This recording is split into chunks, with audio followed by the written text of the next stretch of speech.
あなた中卒なの？ 18 で子供を産むなんて最低ね。蔑みの言葉が背中を撫で回すようです。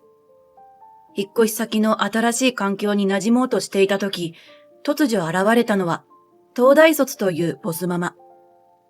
彼女の威圧的なオーラと高慢な笑顔が私を見下してきます。でも、勉学に励む娘のためにも、傲慢な彼女に負けるわけにはいきません。中卒の逆襲の物語をお聞きください。私は30歳の専業主婦、ミカ。この春、中学に入学する娘と頼もしい夫の3人家族です。娘のリンが中学入学を迎え、夫の仕事の都合もあって引っ越してきました。見知らぬ土地での新しい生活に期待と不安がありましたが、子育ても一段落するので、新しいことでも始めようと思っていました。そして入学式。夫は仕事が忙しいということだったので、娘と2人で出席しました。よく晴れた日で、校庭の桜もちょうど満開。リンは慣れない土地での進学に不安そうでしたが、そんな綺麗な桜を見て、本来のやる気を取り戻したようです。そう、リンは人見知りをしない明るい性格の子なのです。新しいクラスで、周りのクラスメイトと声を掛け合ってニコニコしている様子。それを見て私はほっとしました。そんなリンを見て、私もこの新しい土地で頑張ろうと思いました。そんな時にボスママに会ったのです。入学式も終わり、式典が行われていた体育館の前や校庭はところどころで顔見知りママ同士の話し合いが始まっていました。私はまだ知り合いがいなかったので手持ち無沙汰にしていたら、リンが友達と一緒に駆け寄ってきました。お母さん、この子、あかりちゃんっていうの。これから同じクラスなんだよ。はじめまして。はじめまして。もうお友達になったの？うん。部活の話をしたらバレーボール部に入るって言うから一緒だねってことになって。よかったね。あかりちゃん、これからよろしくね。そんなことを話していると、話が盛り上がっていた輪の中から一人のママが外れて近づいてきました。全身ブランド物とわかるセットアップを着て、高級バッグを手にしています。あかり？ママ。新しいお友達できた？うん。一緒の部活に入ろうかなって。あら、よかったじゃない。こちらがお母さんかしら。はじめまして。あかりの母の京子です。りんの母の美香です。よろしくお願いいたします。こちらこそと言って、京子さんは全身をくまなくチェックするように見てきました。もともとこちらにお住まいだったんですか？小学校は違いますよね。お見かけしたことがないような気がするんですけど。もしかして見慣れない顔だから目立ったのかしらと思いながら、ええ、この春引っ越してきまして、まだこの辺に慣れていなくて、学校行事についてもあまりわからないので、教えていただけたら助かります。と挨拶しました。すると京子さんはにっこり笑って、うちも子供はあかりだけだから、中学校については詳しくないの。でも任せて。私、保護者の中では顔が広いから。中学生の子を持つママ友もいるから大丈夫だと思うわ。助かります。ちょうどあそこに知り合いが。ちょっと待ってて。そう言って、京子さんは他のママ友を連れてきました。こちら同じクラスのりんちゃんのお母さん。引っ越してきたばかりなんですって。はじめまして、りんの母です。よろしくお願いいたします。そうやって私が挨拶する様子を見て、京子さんは他のママ友に提案しました。ねえ、今度ランチ会でもしない？子供も新しい友達ができたことだし、親同士も交流を深めましょうよ。部活が一緒なら試合の応援にも毎回行くだろうし、ミカさん、連絡先を交換しましょうよ。そう言って私は、京子さんや他のママたちと LINE 交換をしました。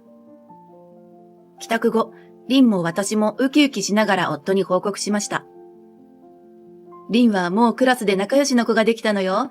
あかりちゃんって言うんだけど、部活も一緒ですって。私はあかりちゃんママと知り合いになって、今度他のママ友と一緒にランチ会も行くことになったわ。夫は、二人とももう知り合いができたのか。よかったな。と喜んでくれました。この時はまだ、このランチ会がきっかけで、京子さんに見下されるなんて思ってもみませんでした。後日、京子さんが率先してランチ会の段取りをつけ、私、この日なら仕事抜けられそう。と言って、日付をママ友グループ LINE で送ってきました。それに他のママが賛成する形で日取りが決まり、私も当日は楽しみにしていました。場所は学校近くのファミレスです。京子さんは約束の時間に30分遅れてきましたが、和やかなムードでランチ会はスタートしました。京子さん、今日は仕事抜けてきてるんでしょ？大丈夫だったの？全然大丈夫よ。もうあらかた片付けてきたし。と、彼女は自信満々です。さすがね。やっぱり仕事ができる人は違うわ。それを聞き、私は何気に質問しました。京子さんはどんなお仕事をされているんですか？すると他のママ友が、あら、知らないの？今最も勢いのあるベンチャー企業、M&R で営業をされているんですって。新しい契約もどんどん取っているらしいわよ。すごいよね。あ、その会社。ど真ん中で心当たりのある私が言葉を継ごうとすると、京子さんは、やだ、そんな大したことないわ。と私を遮ります。それに東大卒なんだもんね。仕事も育児もしっかりしてて、さすがって感じよね。おだてられた彼女はくすっと笑って。まあね。やっぱりいい大学を出ていると就職もしやすいからね。だからあかりにもいい大学に入ってもらうつもりよ。なんてのたまっています。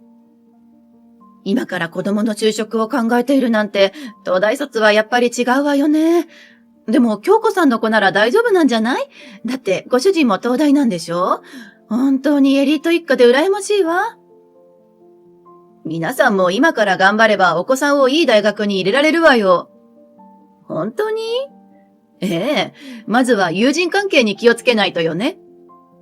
というと？ほら、今って多感な時期でしょ？そんな時に変なお友達と知り合うと勉強しなくなっちゃうでしょ？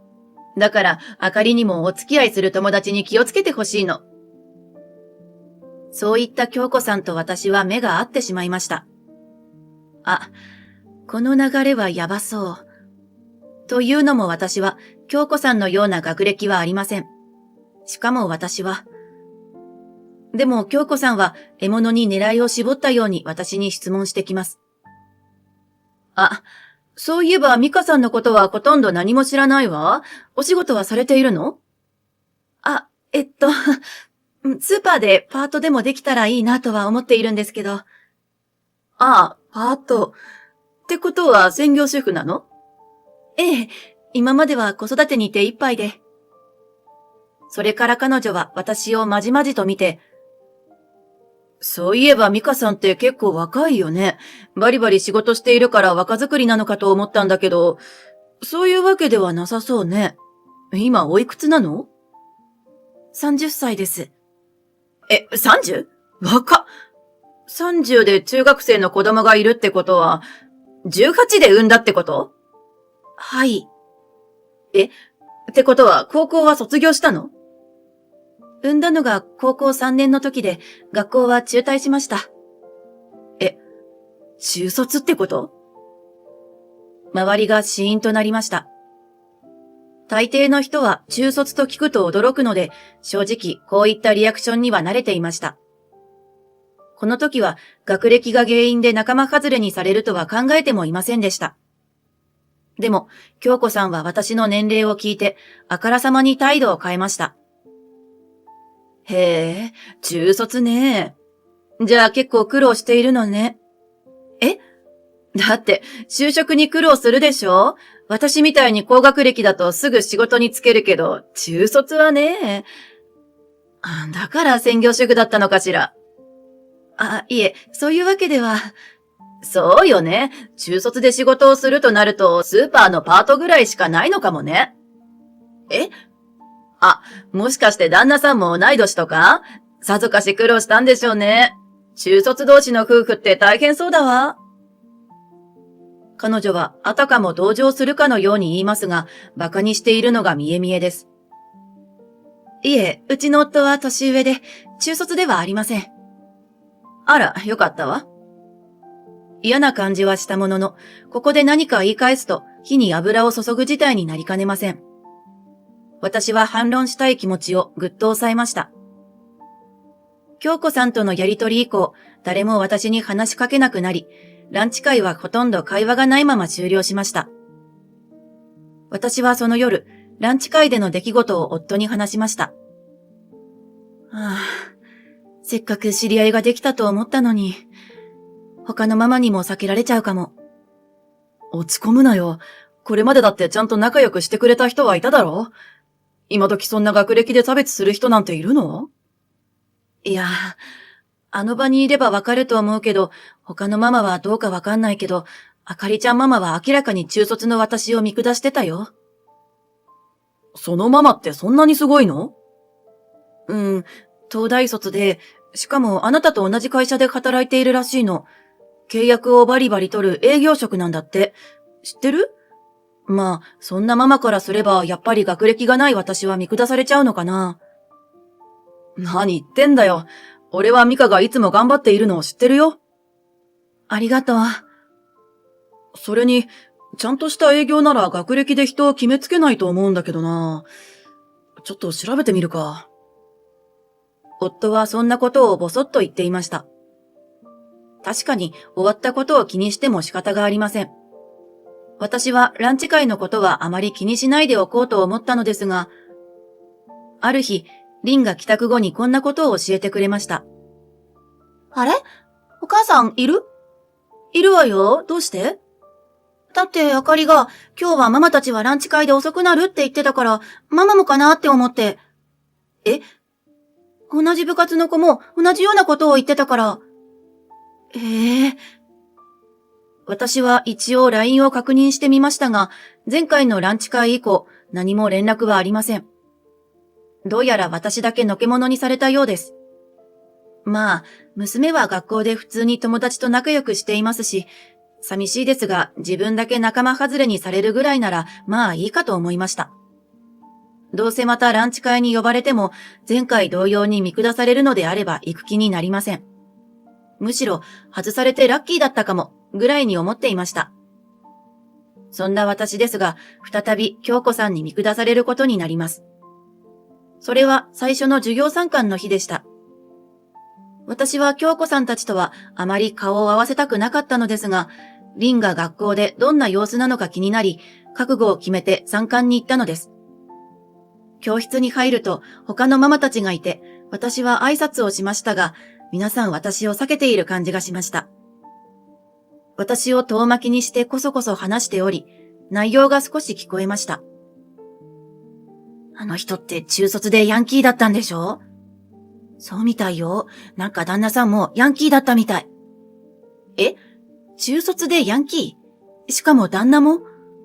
会っているのは中卒の部分だけなんですけど、どうしてこんな尾ひれのついた噂が広まっているのでしょう。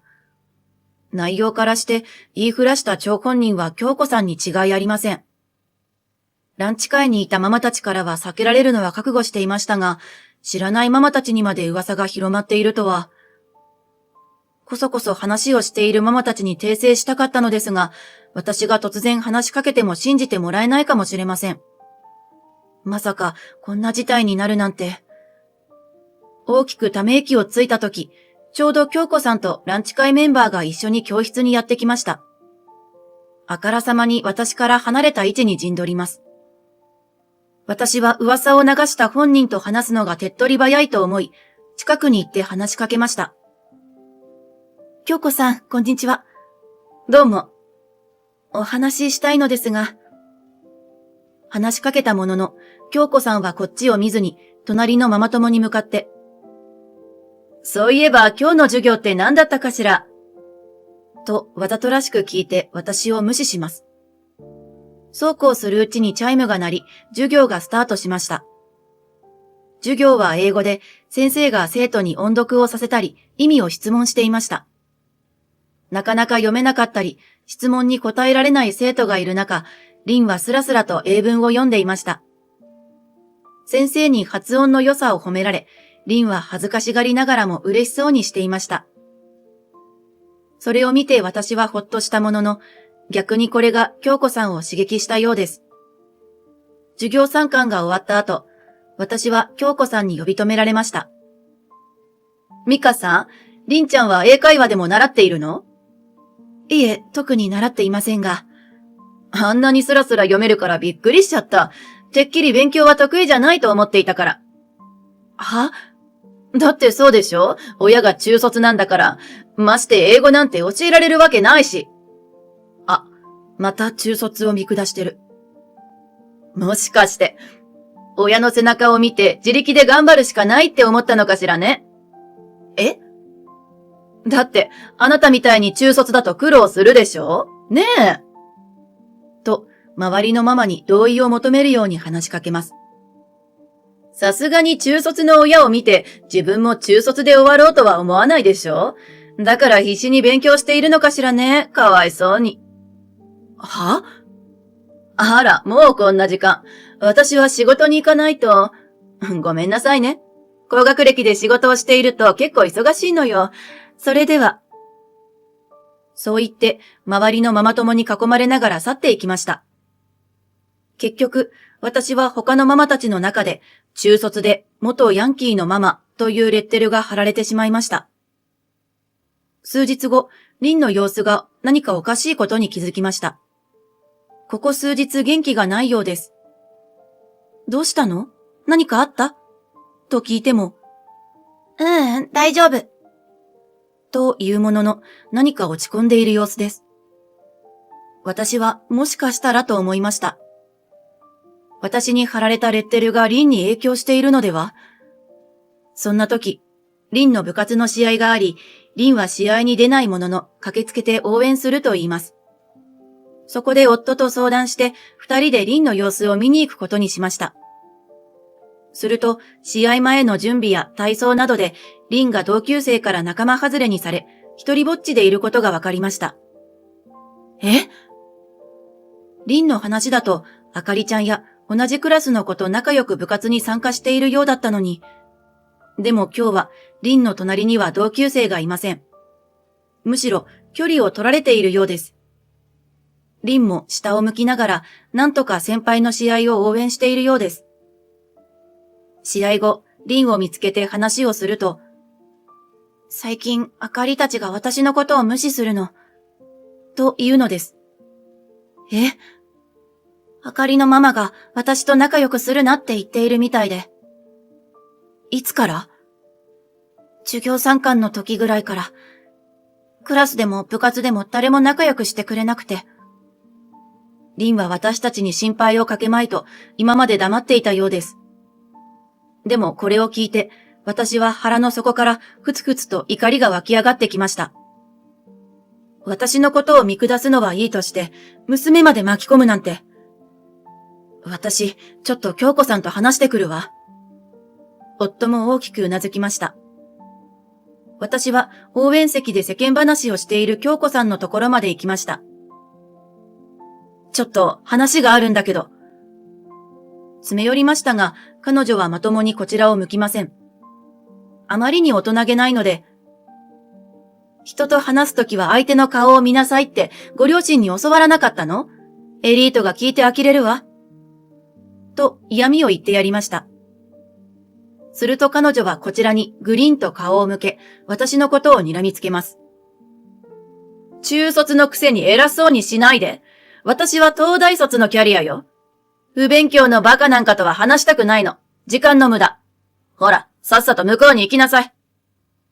ヒステリーのように叫ぶ彼女の声に、周りはざわつき始めました。私はなるべく冷静に言葉を選んで話します。あなた、あることないこと、他のママに吹き込んだでしょ。確かに私は中卒だけどヤンキーではないわ。私のことが気に入らなくても、それを子供たちの関係に持ち込むのは間違っているんじゃないかしら。だって、親がろくな教育を受けていないと、それは子供にも影響するでしょ？中卒で子供を産んだってことは、あなたの中学時代はかなり荒れてたんじゃないの？は？だから18歳で妊娠なんてしたんでしょ？そんな人のこと、うちの子が一緒にいて影響を受けたらどうするのよ。確かに18歳で出産したけど、決して軽い気持ちで産んだわけではありません。子育てはきちんと責任を持ってやってきました。憶測で人を判断するのはやめてください。どうせ口から出まかせを言っているんでしょ？過去のことなんてどうとでも言えるものね。じゃあ、あなたはどうなんですか？人のことをとやかく言えるほどご立派なんですか？は？何言ってんのよ。私は東大卒よ。それに今だってバリバリのキャリアなんだから。どうせあなたの旦那も中卒の現場仕事なんじゃないの？彼女がそう叫んだ時です。憶測はそこまでにしてもらいましょうか。低く、くぐもった聞き覚えのある男性の声が聞こえました。は？誰よ？はじめまして。ではないですね。そこに立っていたのは私の夫でした。失礼ですが、もしかしてうちに派遣で来ている森川さんじゃないですか？社長？ M&R の社長が、どうしてここに？これを聞いて、周りはさらにざわつきました。夫は続けます。私はミカの夫で、リンの父です。いつもうちの子がお世話になっています。と挨拶するつもりだったのですが。社長が夫？じゃあ、ミカさんって社長夫人？京子さんは私のことをまじまじと見ながら。だって、ミカさんって中卒なんでしょ？騙したの？社長は東大卒で海外留学経験もあると聞いていたから、奥さんはてっきり有名大学卒業の優秀な方かと。ミカは優秀ですよ。私を支えるために高校を中退してくれたんですから。それに留学の時もついてきてくれて。向こうで生活に困らないよう、自ら外国語を学んでくれましたからね。そう。実は私は、夫と一緒に海外で暮らしていたことがあり、私もリンも日常英会話なら話せるのです。だからリンちゃんも英語が得意ってこと？得意かどうかは知りませんが、海外で暮らしていたことがありますからね。でもミカさんはパートをするって。今まで子育てばかりで働いてみたいと言うから、パートでもしてみたらと言ったんですよ。そんな、てっきり生活が苦しいと。社長、すみません。私知らなくて。そんな問題ではありません。子育てをしっかりしていくべき親が子供に差別を強要するのは間違っています。私は一保護者として言っているんです。社長の一括に、自称キャリアウーマンは黙り込んでしまいました。私は気になったことを尋ねます。あなた、京子さんって派遣スタッフ？聞いてた話と違うんだけど。社員データを確認したから間違いないよ。彼女は営業をサポートする事務の派遣スタッフだ。夫は別に大きな声で言ったわけではありません。しかし、私と彼女のやりとりに聞き耳を立てていた他のママ友達がざわつき始めました。派遣って、聞いてた話と違うわ。しかもジム？契約をバリバリ取りまくるって聞いてたわよね。私たち嘘をつかれていたの？もしかして東大卒っていうのも嘘？そんな会話が飛び交い、いたたまれなくなったのか、京子さんは逃げるように去っていきました。後日、親しくなったママ友に聞いたのですが、京子さんは、営業の中でも成績が良く、人材育成まで任されている、と自慢していたそう。かなり話を持っていたようですね。でもこの一件で、私のレッテルは、中卒、ヤンキーから社長夫人へと変わりました。今まで私を避けていたママたちからも、普通に話しかけられるようになり、保護者間のやりとりがスムーズになりました。リンも学校での仲間外れがなくなりました。京子さんはというと、以前とは一変し、他の保護者の前で威張り散らすようなことはなくなりました。というか、姿を見せなくなったのです。夫が派遣元の会社に問い合わせたところ、東大卒というのも嘘だったことが判明したのです。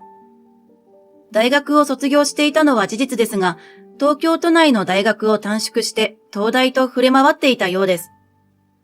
京子さんの信頼はゼロになり、学校関連の行事などに姿を現さなくなったのです。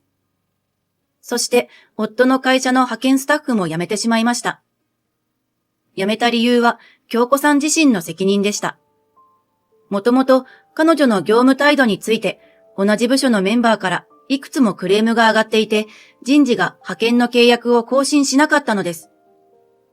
そして、京子さん夫婦は離婚したそうです。娘と仲直りしたあかりちゃんが遊びに来て教えてくれました。実はあれから、凛とあかりちゃんは仲直りしていたのです。京子さんとご主人はもともと喧嘩ばかりで別居状態だったよう。そしてあかりちゃんは父親に引き取られたそうです。彼女は今、隣町のスーパーでパートをしていると言います。あんなに中卒やパートを見下すような態度をしていた彼女自身がパートだなんて面白すぎて笑いが止まりません。あれから私は凛の部活の応援に何度も行くようになり、他のママ友と仲良くなりました。もちろん誰も中卒なんてことは気にしません。逆に夫が社長だと知れたことで信頼度が上がったようです。そして私のお腹には今新しい命が宿っています。娘も兄弟ができると聞いて大喜びです。まだ男の子か女の子かはわかりませんが、可愛い子供がまた増えると思うと幸せです。人生、学歴とかキャリアとかで幸せが測れるものではありません。地道に謙虚に、そして日々の当たり前に感謝して、これからも生きていこうと思います。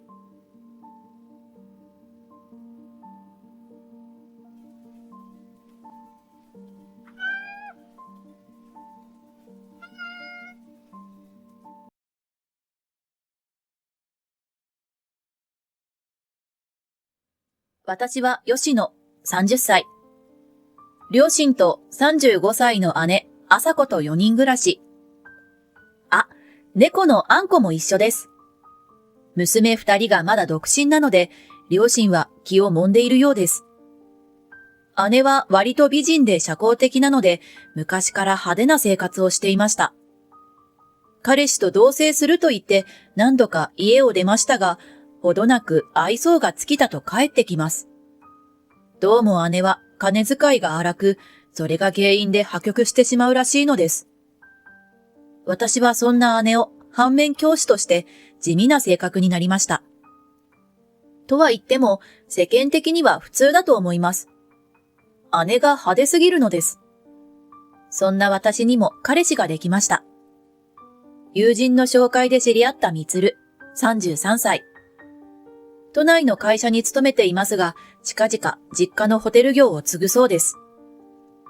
みつるの実家は最近の旅行ブームで経営が好調で、規模の大きなホテルに建て替える計画です。やがてみつるからプロポーズされ、婚約することになりました。みつるは都内のマンションに一人住まいなので、時々手料理を持って行ったり、お邪魔して掃除や洗濯をしています。でも、泊まることはありませんでした。私が古風というか、結婚まではけじめをつけたいと思っていたので、みつるに了解してもらいました。みつると私の婚約を祝って宴席を設けたことがありました。私の家族とみつるの家族で食事を行い、楽しい時間を過ごしました。みつるのご両親はちょっと厳しそうな方でしたが、話してみると丁寧な口調で話され、地方の旧家らしい雰囲気がありました。その時、姉が必要以上にみつるに接近するのが気になりました。隣に座ってお酌したり、大皿から取り分けてあげたり、私がしようとしても先を越されてしまいました。姉は、こんな素敵な人が妹の結婚相手なんてもったいないですわ、とか、私が先にみつるさんにお会いしてたら私と結婚していたかも、なんて私の目の前で失礼なことを言っていました。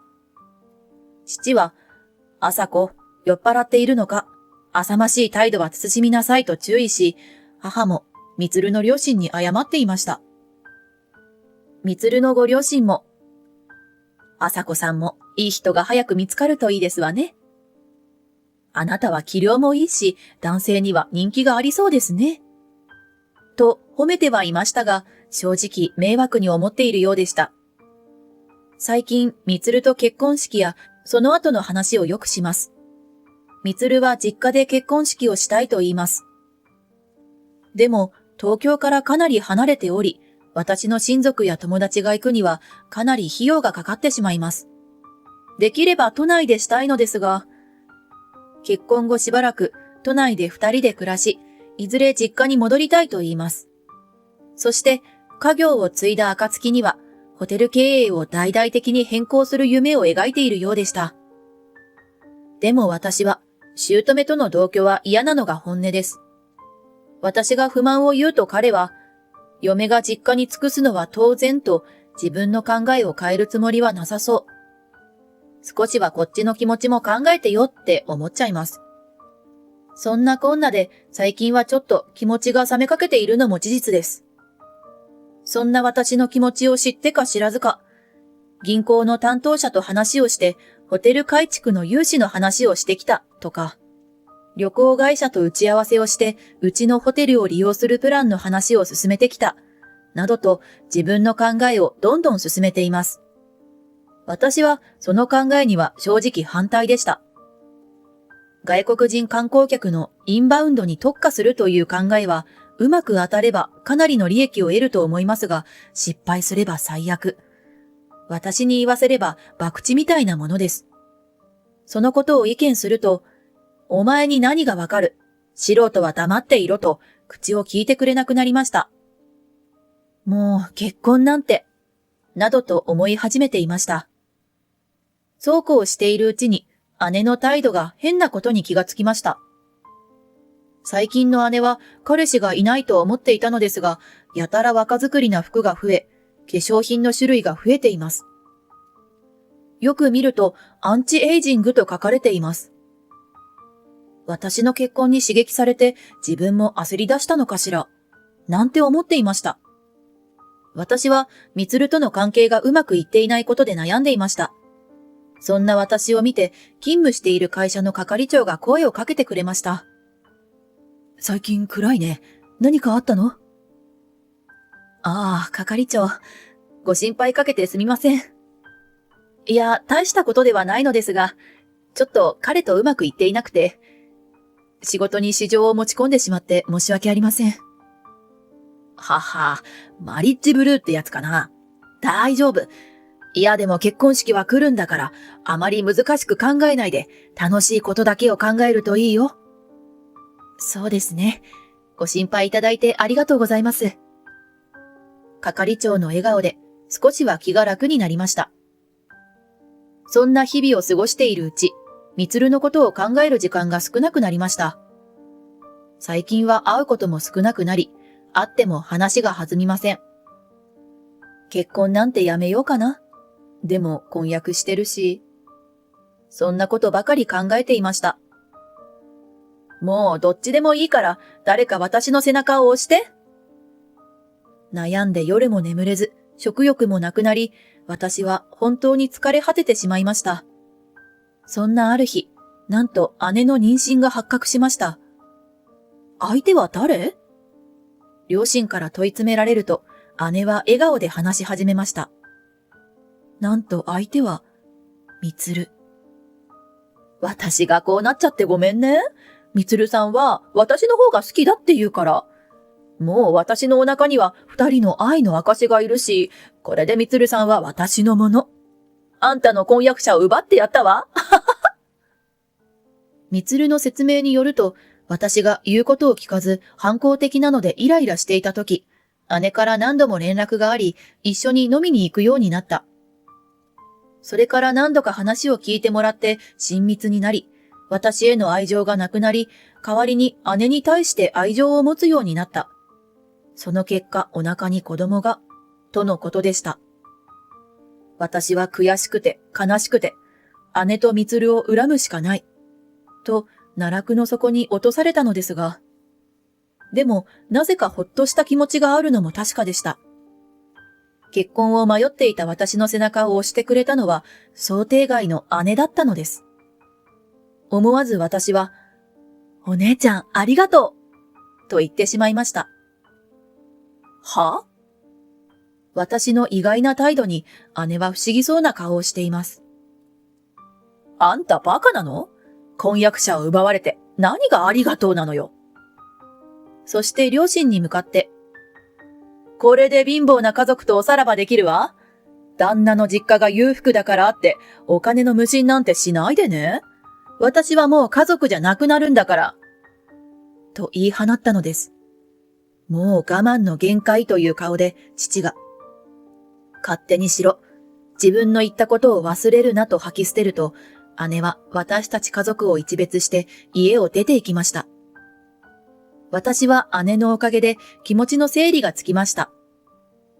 悔しいとか情けないとか、そんな感情は全くなく、心のモヤモヤがすっかりなくなっていました。人の道から外れたみつると姉の行動に、みつるの両親も激怒しましたが、二人の間に子供ができたこと、私がすでにみつるに対する愛情がなくなっていることを踏まえ、二人の結婚をしぶしぶ承諾したようです。この時点で姉は妊娠3ヶ月でした。お腹が目立つ前に結婚式を挙げたいと姉が希望したこと。私とみつるの式の予定が来月に迫っていたこと。出席者も私の友人以外は変更せずに済むこと。つまり、私と姉が新婦の席を入れ替えるだけでほぼ問題なく進行できるため、そのままの形で進めることになりました。まあ、私は出席するつもりはありませんが、私とみつるの婚約は、みつる側と姉から慰謝料としていくらかのお金をもらって解消しました。私は気持ちの整理がついたことが何より嬉しかったのです。結婚が決まった姉は舞い上がっていました。実業家の嫁になるのだから、それにふさわしい女になると言って、みつるのクレジットカードでブランド品を買い漁り、エステやネイルサロンに通い、結婚後の住まいも、子供が生まれる前提で広めのマンションを賃貸しました。家具や家電も高級品を揃え、すべてみつるに支払わせたそうです。そして結婚式。姉の要望で当初私が予定していた内容と大きく変わっていました。お色直しは4回。白のドレスから赤、青、黄とカラフルな衣装をまとってお姫様気分だったと言います。後日、おじが撮った動画を見せてもらいました。終始ニコニコしている姉と、無然とした両家の両親。司会者は新婦が入れ替わるなんてびっくりしたことでしょう。名前を間違えないよう気を使っているのがよくわかります。友人席の様子も映っていました。だいたいこういう席は友人たちが盛り上げてくれるのですが、新郎側も新婦側もお通夜のように静まり、黙々と飲み食いしているようです。どちらも祝福しているようには見えません。結婚式のハイライトとも言えるキャンドルサービスはどこのテーブルも盛り上がっておらず、ろうそくの炎に映し出された出席者の顔はすべて不機嫌になっていました。最後は新婦による両親への感謝の手紙の朗読です。普通は感激シーンなのですが、泣いているのは自分に酔っている姉だけ。父も母も魂の抜けたような顔をしていました。動画を見せてくれたおじは、参加者はみんな事情を知っていたので静かにしていた。司会者が頑張って盛り上げようとしたけど、空回りして妙な雰囲気だった。俺も結婚式にはかなり出ているけど、今回のようなのは初めてだった。もうゴリゴリ。おじさん、お疲れ様。私は出席しなくて本当に良かったと思いました。姉は新婚旅行もハワイの予定をヨーロッパ周遊に変更していました。妊婦だからと荷物は持たず、すべてみつるが持たされたそうです。まあ、本人が選んだ結果ですから、私には関係ありません。結婚後、みつるのマンションで新婚生活を始めましたが、だんだんお腹が大きくなる姉は家事をほとんどしなかったそうです。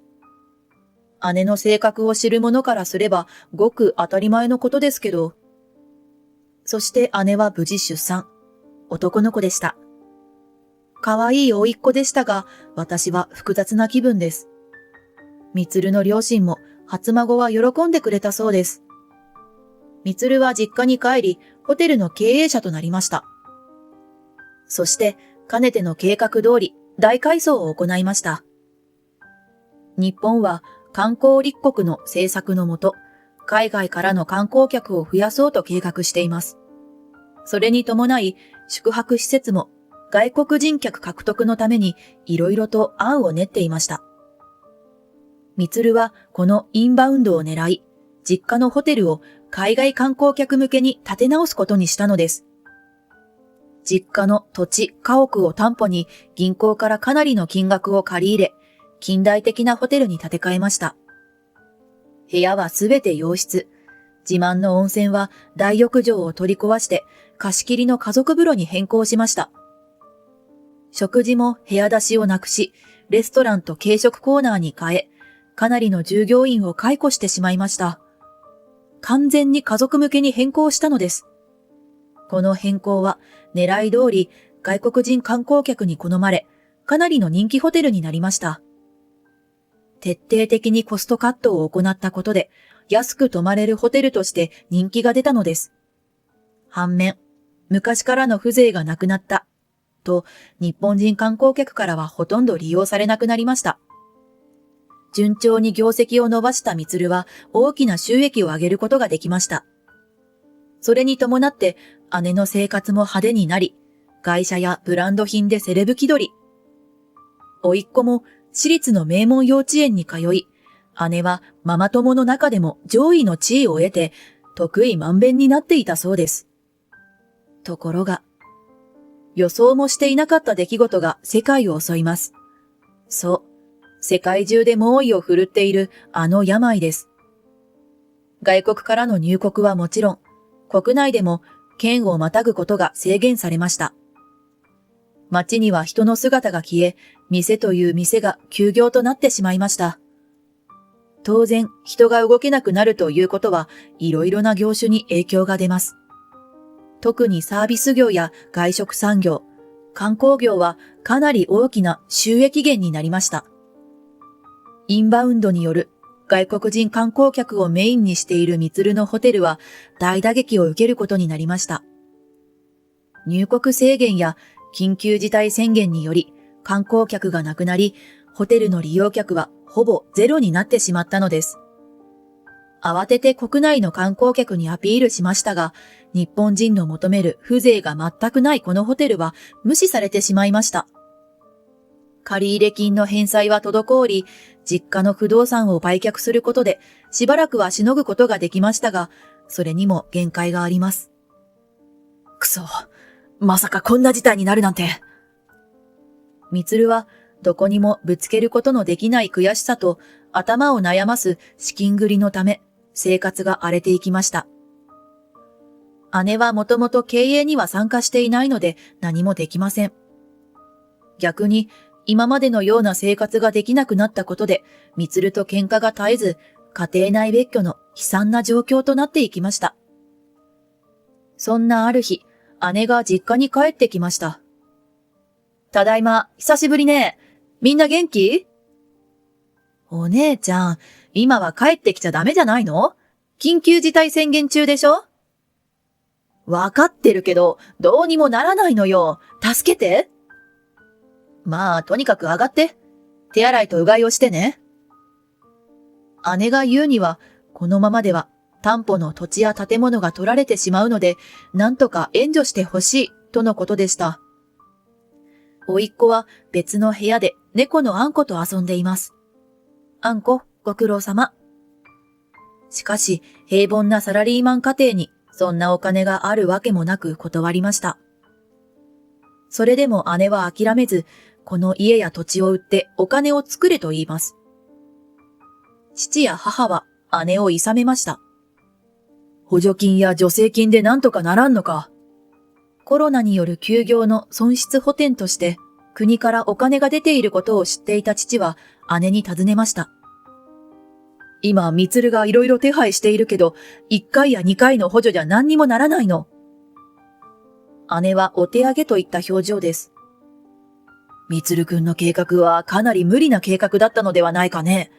ホテルの改築、ツアーの計画など、目先の儲けにとらわれすぎたようだね。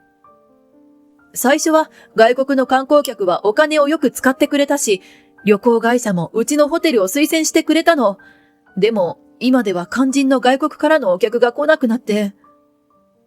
影響はうちにも出ている。俺の会社も売り上げが激減していて、減給やボーナスカットの噂も出ている。とてもお前を助ける余裕はない。すまんが、そういうことだ。父の話が終わると、姉は私に目を向けた。あなたはお金使わないし、昔から貯金していたから結構お金持ってるでしょ？全く筋違いの姉。なんであんたにお金を出す理由があるの？私に何をしたか忘れたの？散々バカにして、見下して、そんな人に大事なお金を用立てると思うわけ？それは謝るから、なんとか助けて。いやよ。無駄な出費はしたくないの。もういい。家族が困っているのに誰も助けてくれないなんて。姉の無理な願いを聞いていた父は、いい加減にしろという顔で。お前結婚した時、なんて言ったか忘れたのか？これで貧乏な家族とおさらばできてよかった。旦那の実家が裕福だからといって、お金の無心なんてしないでね。私はもう家族じゃなくなるんだからね。俺はあの時、お前の育て方を間違えたと思ったね。すべてはお前の自業自得だ。せめて子供だけはちゃんと育てろ。姉は黙ったまま立ち上がり、子供を連れて家を出て行きました。結局、みつるはこの事態を乗り切れず、ホテルは多くの負債を抱えて倒産しました。義実家も負債の返済に多くの資産を使ってしまい、最終的には家も土地も手放してしまったそうです。姉も自慢の車やブランド品をすべて売り払い、家族で小さなアパートに引っ越ししてしまいました。みつるはやっと見つけた土木関係のアルバイトで孤高をしのぎ、姉も近くのコンビニでパートを始めたのですが、近所のママ友に合わす顔がなく、今は倉庫のピッキングのパート。収入のほとんどはリボ払いしたカードの支払いに消え、苦しい生活を送っているのです。甥っ子も名門幼稚園から安い幼稚園に転園。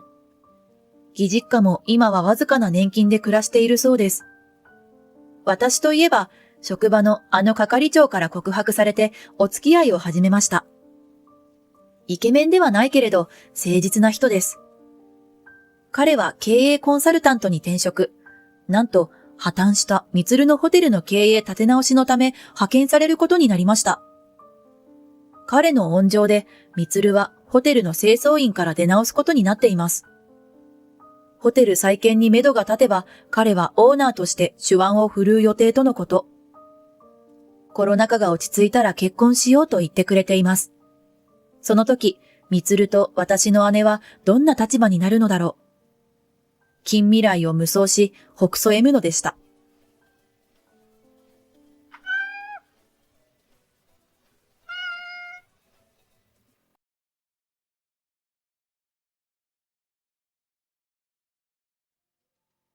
It's okay. I'm an unwanted child anyway. The girl in pain screams with all her might. She desperately wants her mother's true love. What is a family? I hugged her as she continued to cry, asking myself this eternal question. My name is, I got pregnant for the first time at 32. My husband, Takumi, is 35 and has one child. I am a virgin. My husband is the first to get married. He has a daughter with his divorced wife, Zen. The cause of the divorce was Zen's infidelity. My husband wanted to keep the daughter, but she was only 2 years old at the time and refused to part ways with Zen. Apparently, Zen reluctantly gave her up because he said he would take responsibility for raising her. It's been 5 years since the divorce. My husband continues to pay child support, but he has never seen our daughter. My husband and I met 4 years ago. We got married a year after we started dating. We had a child right away. It would be a lie to say that I don't care about Zen's child, but I don't have any negative feelings about it. Rather, I found it inconvenient that my husband couldn't see the child. Before I got pregnant, I hadn't given much thought to children. But it was only after I carried a new life that I realized how painful it would be to be separated from my family. Just thinking about the benefits of parting with a newborn baby was comforting. I guess I'm slowly becoming more aware of my role as a parent. One day, as I was walking with my husband, who had accompanied me to my regular memorial service for pregnant women, he suddenly gave me a hug. A couple was linking arms in front of me. "Oh, it's been a while." The woman spoke to her husband. "You too. By the way, isn't Haruka with you?" I recognized her name. Yes. The woman in front of me was her husband. Haruka is their only daughter. Even though we live in the same city, I was speechless at the sheer coincidence. "Isn't Haruka at home?" She seemed to be on a date with a man who I couldn't tell if he was her boyfriend or her husband, as if she didn't care about the existence of her daughter. "Huh? What's with that tone? At least make it clear where you are. That girl is already an elementary school student, so she can stay home alone. She's only in the 1st grade. It's annoying to stay home alone. Can you please not stick your nose into other people's affairs? Haruka is my daughter. Yes, yes, yes. Please continue to pay for my daughter's upbringing. Hey. ... Ignoring her angry husband, she and the man quickly left the scene.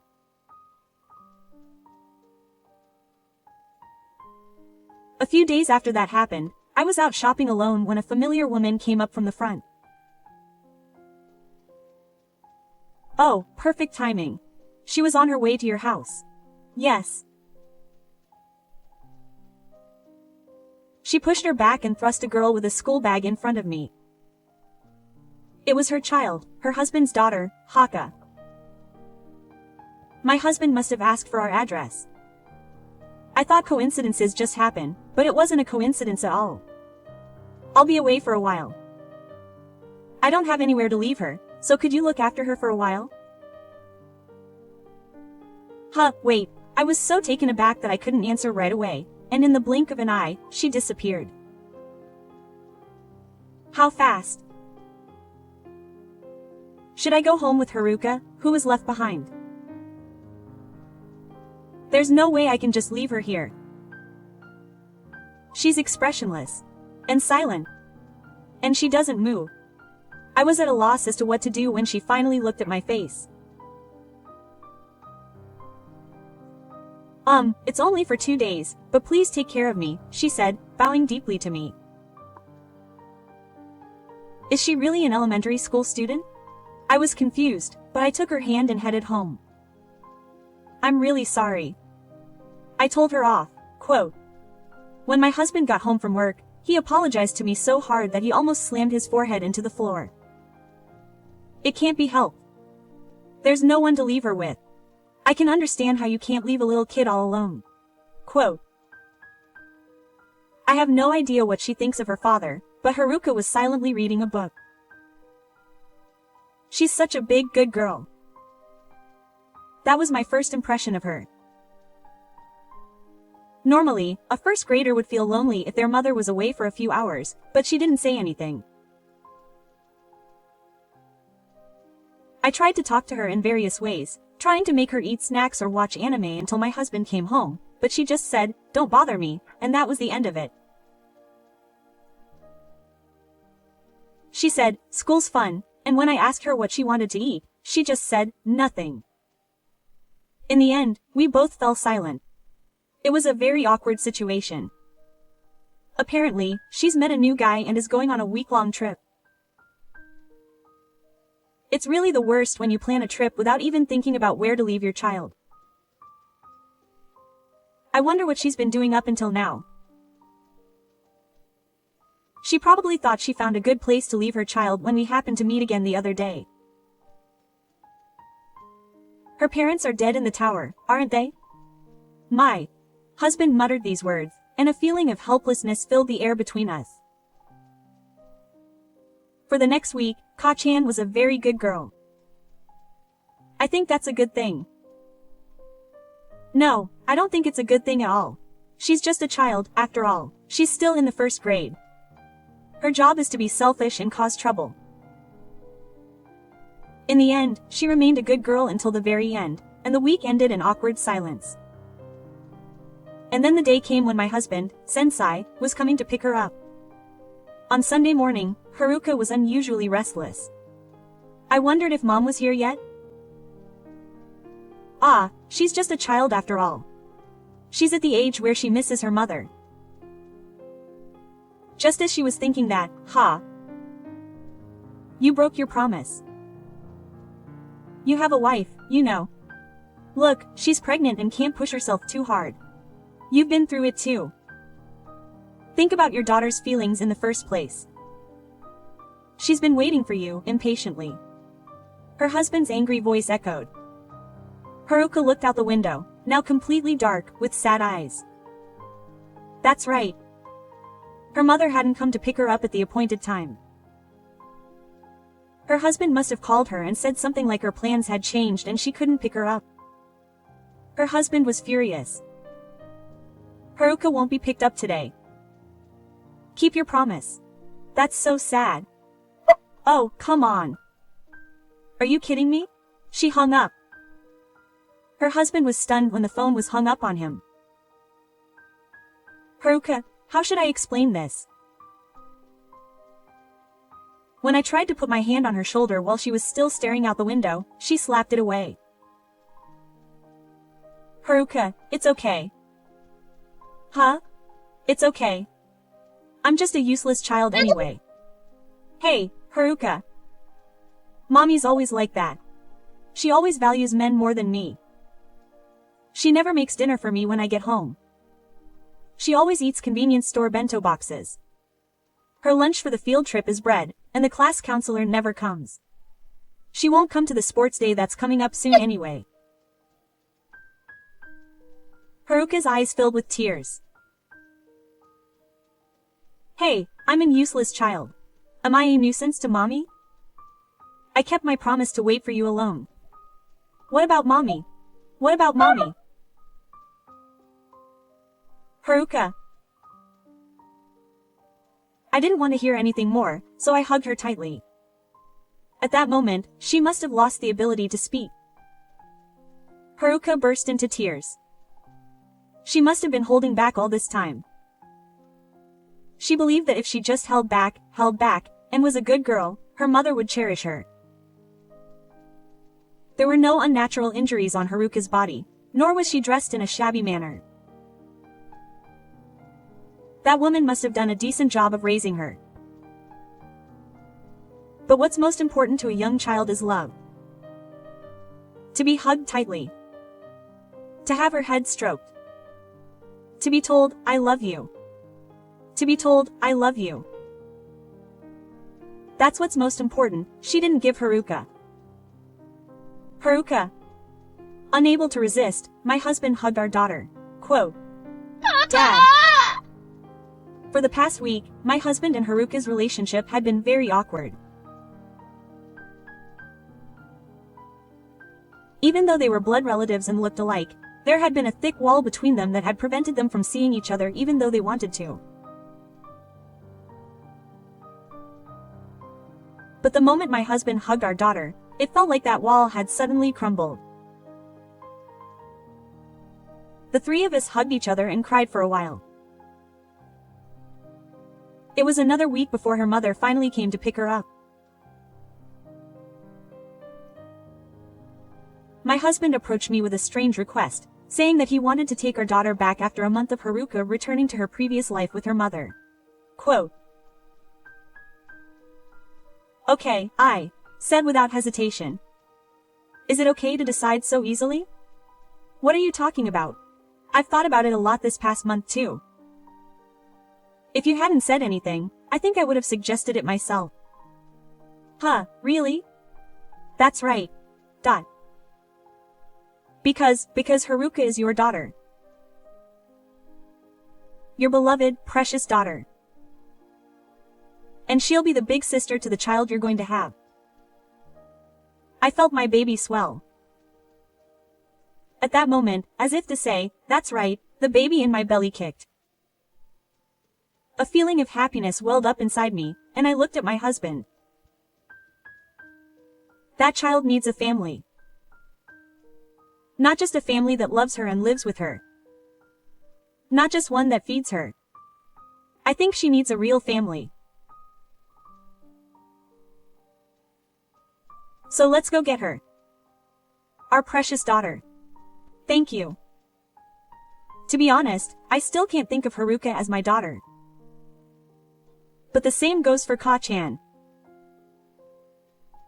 To her, that woman is the only mother she has, and I know she can't think of me as a parent. But that's okay. She's much better than being with that woman.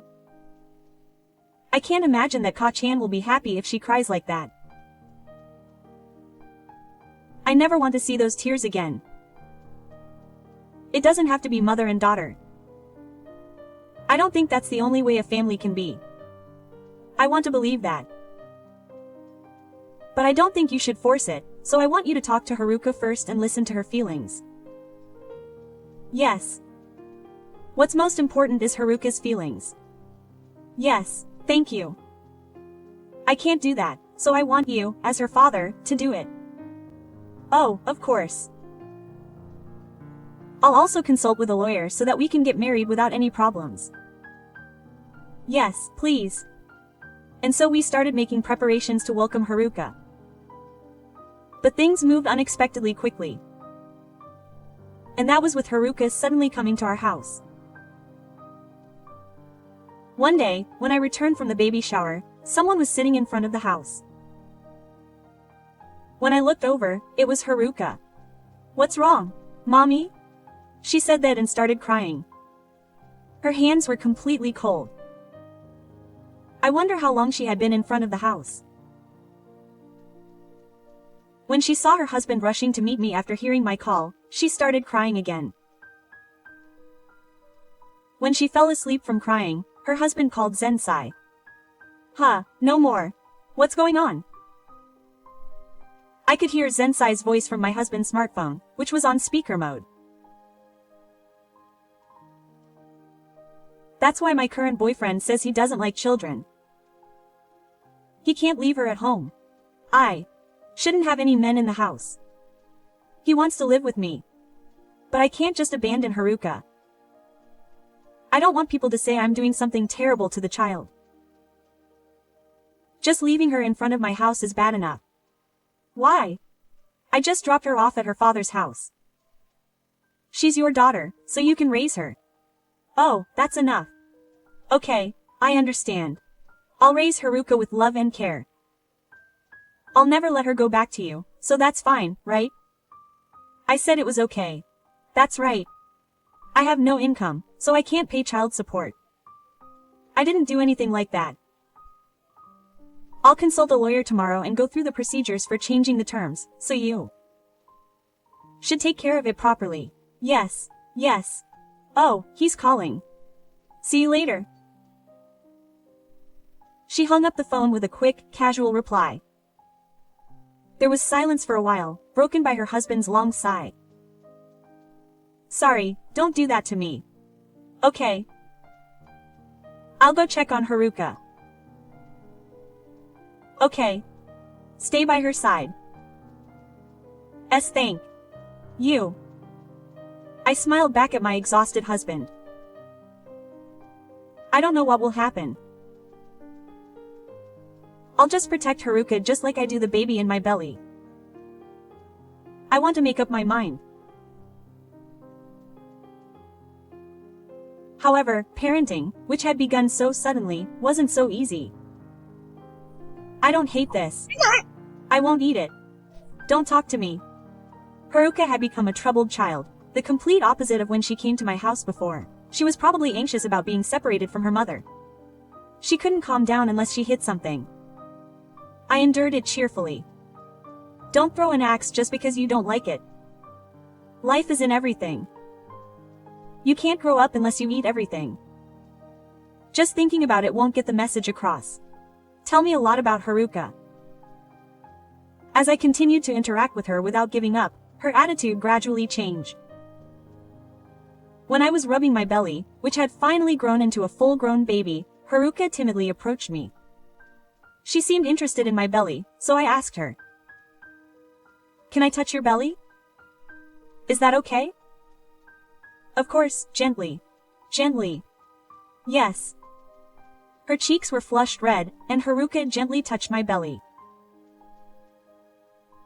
At that moment, Pokon said, the baby kicked. Kicked? Is the baby angry that I touched it? No, it's not. She's telling me to hurry up and play.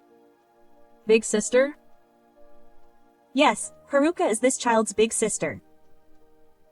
I see, I am the big sister. She's not related to me by blood, but she is definitely the big sister in my belly. That felt strange to both Haruka and me, and we looked at each other and laughed. It was the first time she showed me a genuine smile. Soon after, our son was born. I, a wimp, was scared to see the squishy baby.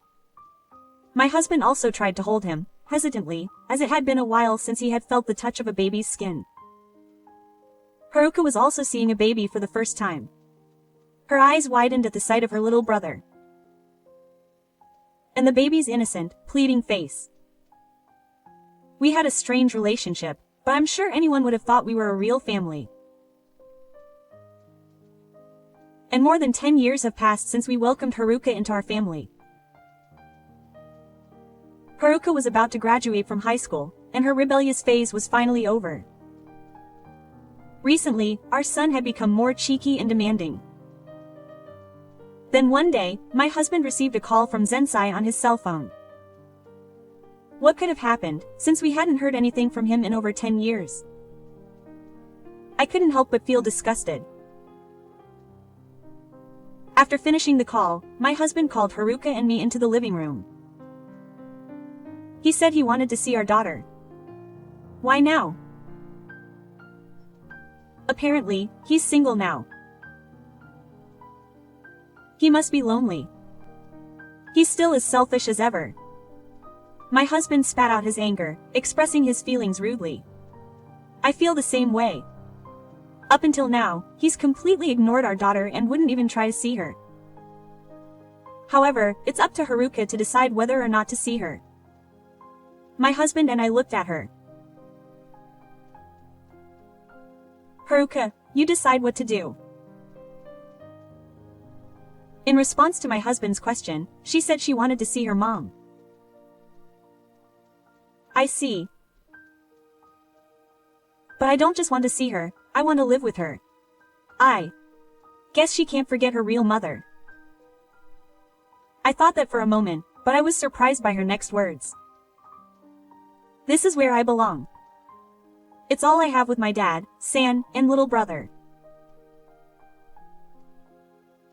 Haruka-chan, but mom is still mom, so please forgive me for wanting to see her.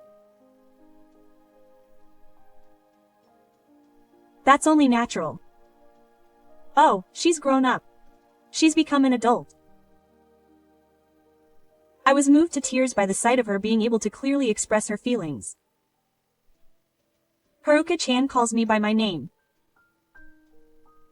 It would be a lie to say that it doesn't bother me, but that doesn't mean I want her to call me something else.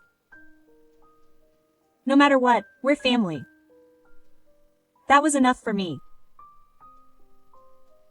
And then Haruka-chan went to see her mother.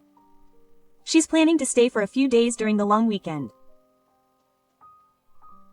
I couldn't help but feel bad. If meeting her makes her realize that her real mother is better after all, and she wants to live with her, I have no right to stop her. But even if that happens, there's no guarantee that Haruka-chan won't be hurt. I have one wish. Please, please, please don't let Haruka-chan get hurt and cry. But Haruka-chan came back to our house. That was supposed to stop, but she came back that same day. What happened? She told my surprised husband and me. You see, I was able to meet your mother, and we talked about a lot of things. Here's what Haruka and her mother talked about. You've grown up so much. Well, it's been over 10 years. What are you going to do after graduating from high school? I'm going to college. I see. Then you'll be able to get a job at a good company after college. I know what I want to do, so I'll do my best to make it happen. Isn't that amazing? Just like my child. Haruka smiled wryly, but she didn't notice. I think I made you feel lonely.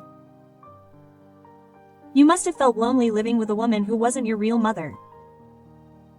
That's not true. Sa-san was really kind. The lunchboxes you brought for the field trip were also really beautiful.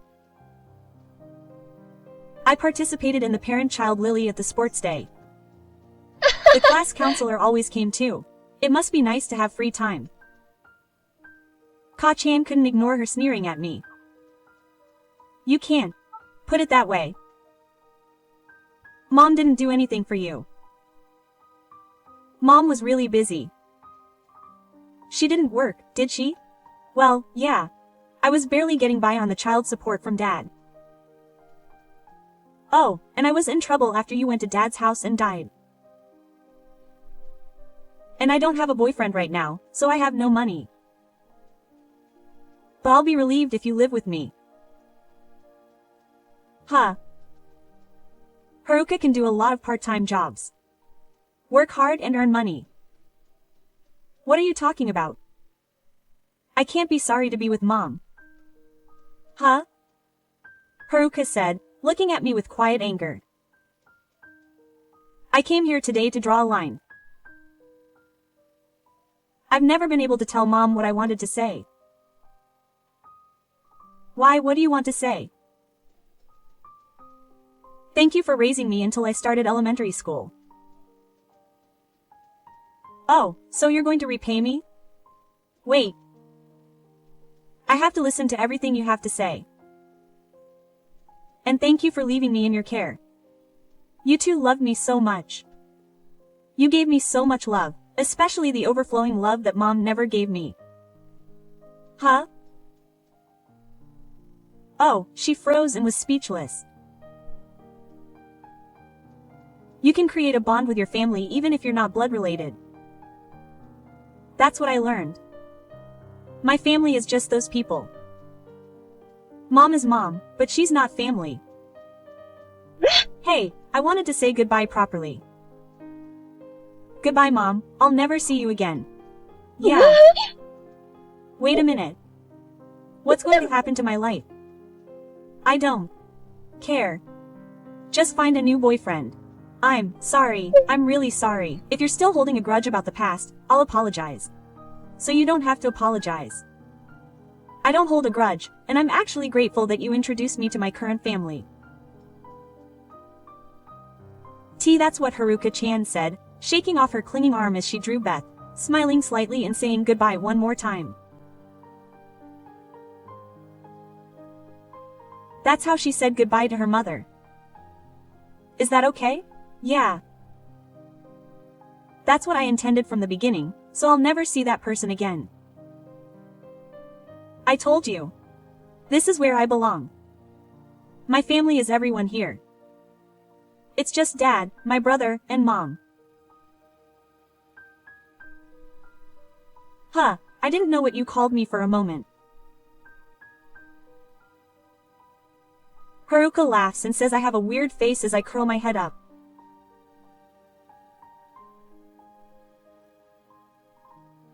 Now, Mom is Mom, Dad is Dad, and my brother is Mom, right?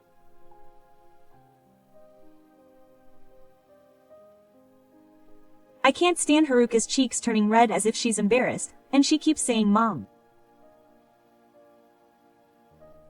Haruka accepts me with a bewildered expression as she bursts into tears and hugs me. It can't be helped. Mom is a crybaby, she says, laughing. After that, the whereabouts of that woman who fell into debt are unknown. That's when the ties between my family and her were completely severed. Look, Haruka, you forgot your lunch. Oh, I can't go. Oh, I'll be late today because I have to work. Call me when you get to the station. I'll come and get you. That's okay, that's not good. That's dangerous. I understand now. You're a worrier. Is there a mother who doesn't worry about her daughter? My daughter, who is now a university student, is busy every day, but she seems to be enjoying her student life. I'm happy to see my daughter always smiling. Well then, I'm off, Mom. My daughter waves goodbye as she heads out. I wave back with a smile, wishing for the happiness of my family today as well.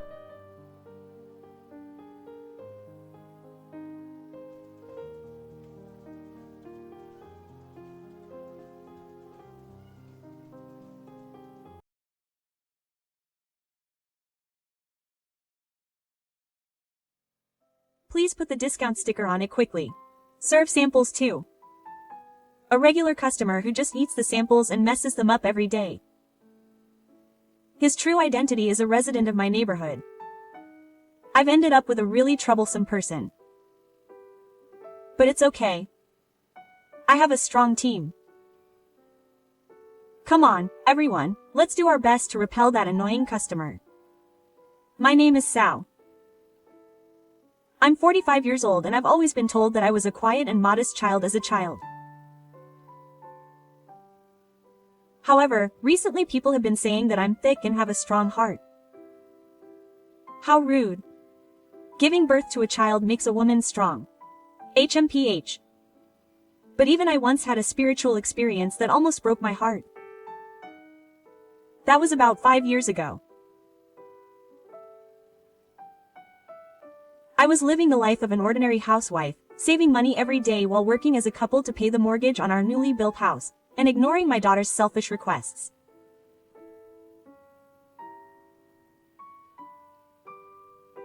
It wasn't anything special, but I cherished those ordinary days, and then she suddenly appeared and destroyed my peaceful daily life. One day, when the family returned from shopping, a truck that looked like a moving company was parked at a nearby house. A woman who was picking small cloths popped out from the side.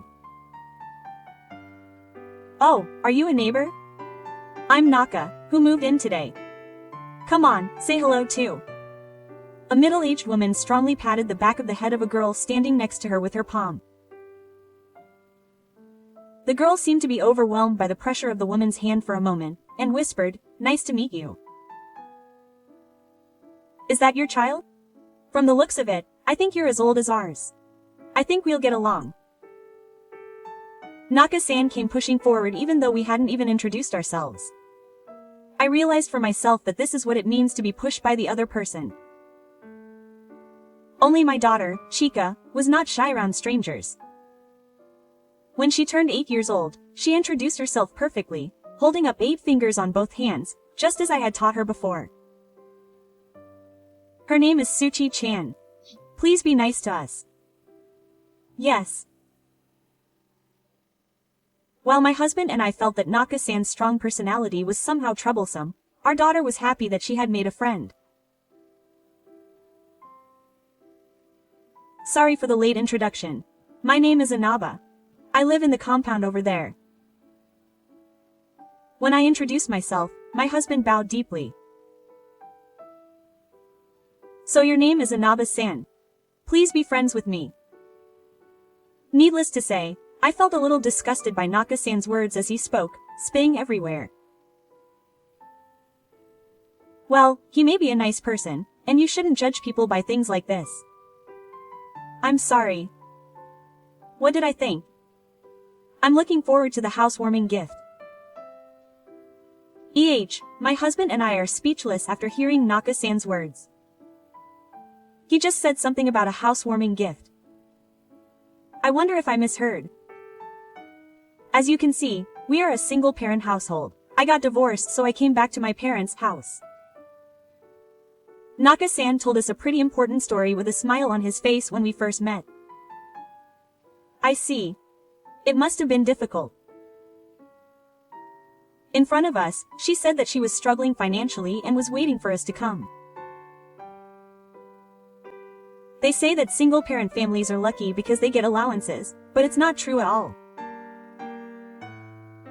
That's why I'm looking forward to her moving celebration. I nodded to the first half of the story, but not to the second half. It just sounded like she was asking me to help her because her life was difficult. My husband and I tried to get through the situation by vaguely talking and smiling bitterly. After a while, Naka-san's mother appeared from inside the house, so we gave a fist pump in our hearts and said, "Yes, we're saved," and left the place. Even though we're in the neighborhood, we're not next-door neighbors. If we just wait a little longer, we won't have to get involved. Fortunately, this area is full of young people and the neighborhood isn't very friendly. At that time, I thought that I just had to endure it for this moment, but the next morning, the refreshing sunshine and the alarming sound of the intercom rang out, and when I opened the door, there was a troublesome visitor standing there. Here she was. Nikado-san said with a smile. She was as excited as a girlfriend who had come to her boyfriend's house. I thought I saw a heart mark on the 5 tails. Next to Naka-san, her daughter Shika-chan was standing, being led by the hand. Unlike Nikado-san, who was full of smiles, Shika-chan's expression was gloomy. It seemed like she was forced to come here. Oh, no. I still look like I just woke up. Even though it's a holiday, I have to do it properly in the morning. Naka-san said something plausible and pointed out that my headline was as good as mine, but even though I didn't allow it, she stepped into the entrance. I suddenly asked her what she was doing and she said it was just a neighbor's kindness. Since we're here, let's get along without worrying about the little things. Naka-san was still talking quickly, spitting as usual. I instinctively pulled my hand away from the cover to avoid the spit flying at me. Naka-san immediately took off her shoes at the entrance and headed to the living room. This was the worst possible scenario. On a holiday when no one was expected to come, I was relaxing, and Naka-san narrowly missed me in breaking in. I think the school building is definitely the worst, but he doesn't seem to realize that he's doing something wrong. As soon as Naka-san looked in the living room, he said, "Oh, there's some laundry that hasn't been folded," and grabbed my underwear that I was planning to fold. I was in a panic and said, "I'll fold it now," and snatched it away. What's with this person? You can put off the laundry. Since I've come all this way, let's talk. What? He said it as if he was the one who came. He was like, "You're grateful, aren't you?" He didn't care about my convenience.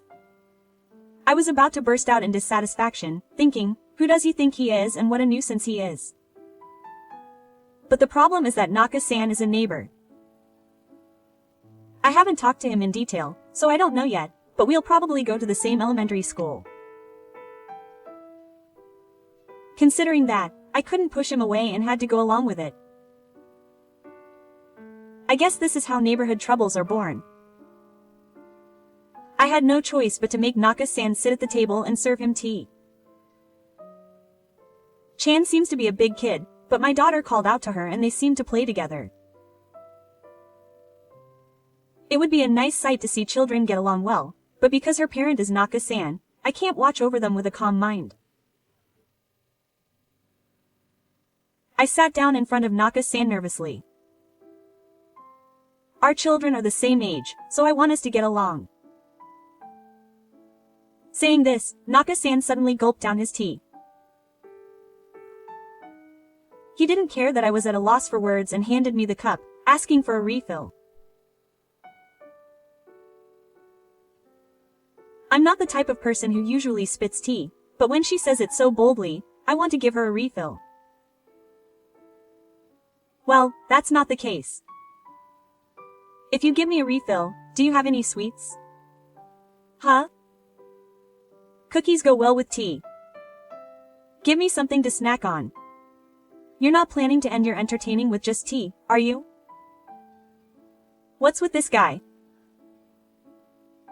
I don't really like to say this, but isn't this a bit rude? Naka-san looked at me with a smug look on his face after what I said. He seemed to be saying that it was rude to anyone. Oh my god, he really said that it was insensible. He showed up at a neighbor's house that he wasn't even close to without an appointment and was being selfish about tea and stuff. I'm not exaggerating. Everyone does this much. Inaba-san is so narrow-minded. Needless to say, I was annoyed at Naka-san, who was talking to me with his legs and arms crossed, acting like he was my boss. Oh well. I'll make a proper appointment next time. Is that okay? I wanted to say, are you planning to come again? But I held myself back. I'm sure no matter what I say to this person, he won't understand. He's just conveniently assuming that Inaba-san is petty and won't accept him. Naka-san, who didn't even consider my feelings like that, started to take charge of the situation for some reason, saying, let's talk again and get back together. I didn't feel like getting back together at all, but since he didn't seem like he was going to leave, I had no choice but to continue talking to Nakatomi-san. Most of the conversation was about Naka-san's struggles. They are all shallow stories about things like no money, parents not listening to what they say and being selfish, and ex-husband being selfish. Many of the stories make me think that Naka-san herself has a problem. However, I didn't think that Naka-san was aware of it, so I just gave her a few smacks. Anyway. I'm off now. Oh, yes, I was relieved that Naka-san's words had finally made her come back. Now, Mom is off now, so be nice and quiet. Yes. I was stunned by the exchange between Naka-san and Shika-chan. You're not planning to leave Shika-chan alone, are you? I just want the rude Inaba-san to take care of her. I don't agree to that. It's okay. Just a little. Shoko has been in this house all this time. It doesn't make much difference. It's a matter of having parents or not. I already told you. I'm a single-parent family, and it's hard. The parents don't understand, so they don't take care of the child at all. I told you nicely, so please understand. You should do something about it yourself. When you're in trouble, helping each other is what friends in the community are supposed to do. It's a reasonable point, but it's not the right thing to say in this situation. Please take care of your own child. We can't take care of her. Is Naka-san's mother at home? Please return Shika-chan to the house. Then leave her outside. My mother isn't here today, so I'll have to wait for the evidence at the entrance. She doesn't seem to have any intention of taking her with her wherever she goes. All she's thinking about today is telling her child from her side. As a parent, shouldn't you watch your child more carefully? I always watch over you. Then don't leave her at someone else's house. You're really exaggerating. It's hard to go if you worry about small things. It's hard. Well, I'm going out now, so I'll be late for our appointment. Hey, wait a minute. I stopped Naka-san as she walked briskly to the entrance of my house, but she didn't listen. Before I knew it, she had called outside. Naka got into a car belonging to a friend and drove off. What a terrible holiday. In the end, Naka came to pick up Shika that day after 9 p.m. By the way, I went to Naka's house several times during the day and rang the intercom, but no matter how many times I went, the result was the same. No one came out, so her mother was not there. When Naka came to pick up Shika, he didn't even thank us for taking care of her daughter, but instead said something outrageous. What's for dinner tonight? Did you get to eat the evidence? Well, I didn't know what time you would be back, so I felt sorry for Shika, so I let her eat it. I'll eat it too. There's more than enough, isn't there? I'm in the way. Saying this, Naka left Shika, who was putting away her toys, and headed to the kitchen of our house. The kitchen is a place that I don't want even my parents or mother-in-law to enter. As the one who protects the kitchen, I think of this place as my castle. Even so, I absolutely did not want Naka-san to come into my room while he was talking and spitting all over the place. Hey, don't just go in without permission. It's okay, just a little. Naka-san opened the fridge without listening to my words. He looked inside and said, "Oh, there it is," and happily took out a plastic bag from his bag. I wondered what he was going to do, but he started stuffing the sausages and cod roe that were in our fridge into the plastic bag. What are you doing? I thought I'd get some to share with you. That's not sharing, it's stealing. So you don't need to be stingy and say it's a big deal. You can just buy it again. If that's the case, you can just buy it yourself. I got into a scuffle with me, who was reluctant, and Naka-san, who wouldn't listen. Seeing this, the kids started crying too. Ignoring me, who was looking down on the kids, Naka-san continued stuffing the food that was in the fridge and freezer that we could take home into a plastic bag. After that, Naka-san smiled with satisfaction and said, "I've taken care of a lot of things," and then he took Shika-chan's hand, who was still crying, and left our house. If my husband had been there, I could have kicked Naka out, even if it was by force, but today he was on a business trip, which is really unlucky.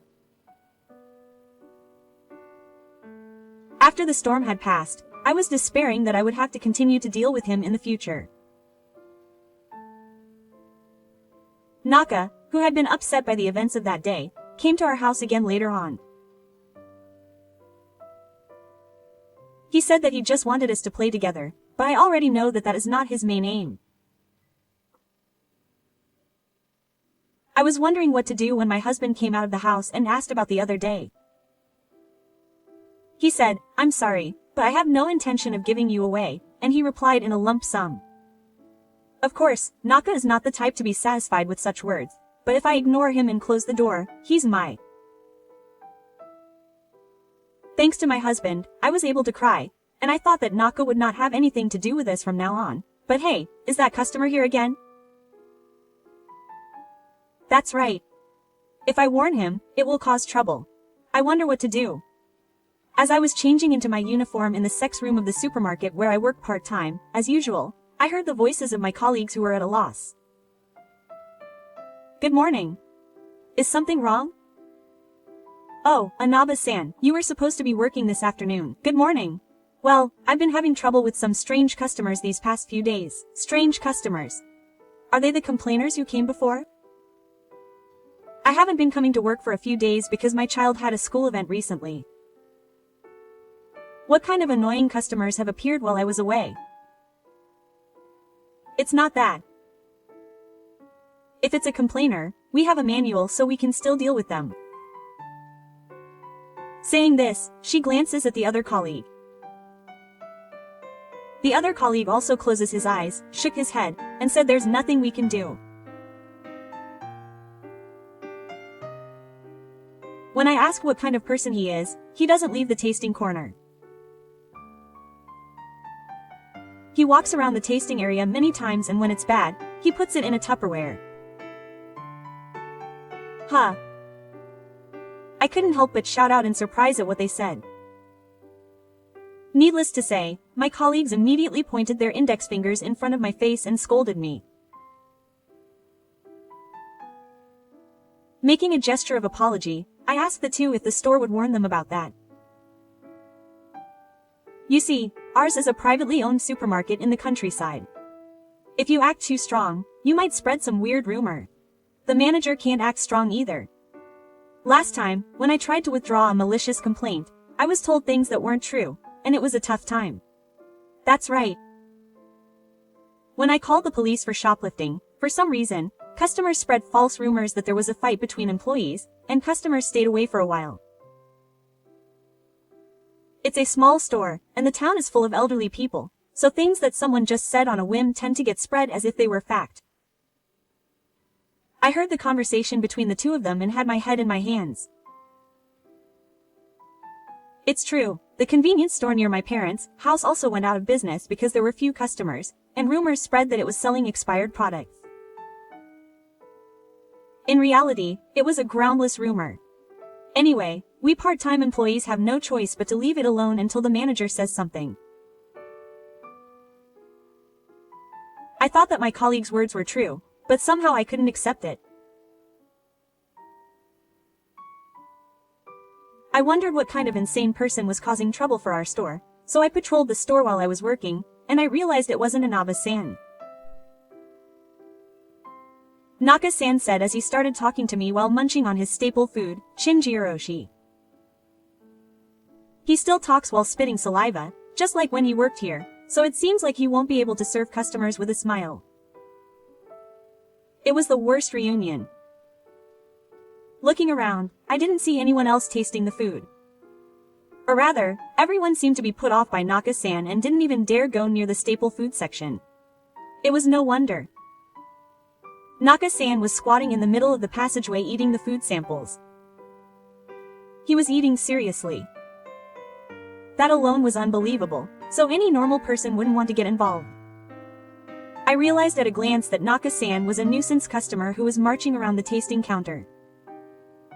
I'm relieved that Inaba-san works here. I'll keep an eye on him from now on.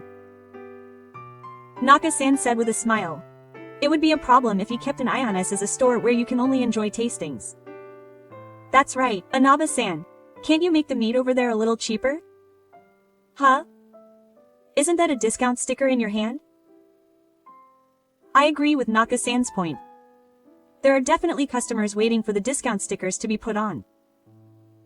There are certainly some, but it was the first time I've been approached like that, as if to ask me to be more. I won't be more stingy with this Japanese meat. It's fine. Don't be so stingy. It's the rules, so I can't do that. What's wrong? I said I'd buy it if it was cheap. Wouldn't it be a loss for the store if it wasn't sold and was thrown away? Anyway, that's not eligible for discounts. You're stubborn. Are you sure you want to be called a stingy store? I was taken aback for a moment by Nakatomi-san's low voice, as if he had changed into a different person. It sounded like he was threatening me. However, I thought that if I said anything more, it would only cause trouble, so I decided to ignore Nakatomi-san and concentrate on my work. Naka-san also seemed to go home after tasting some samples, since the horse meat price was not going to go down, but the next day he appeared at my store again. And as usual, he was eating the samples and messing around.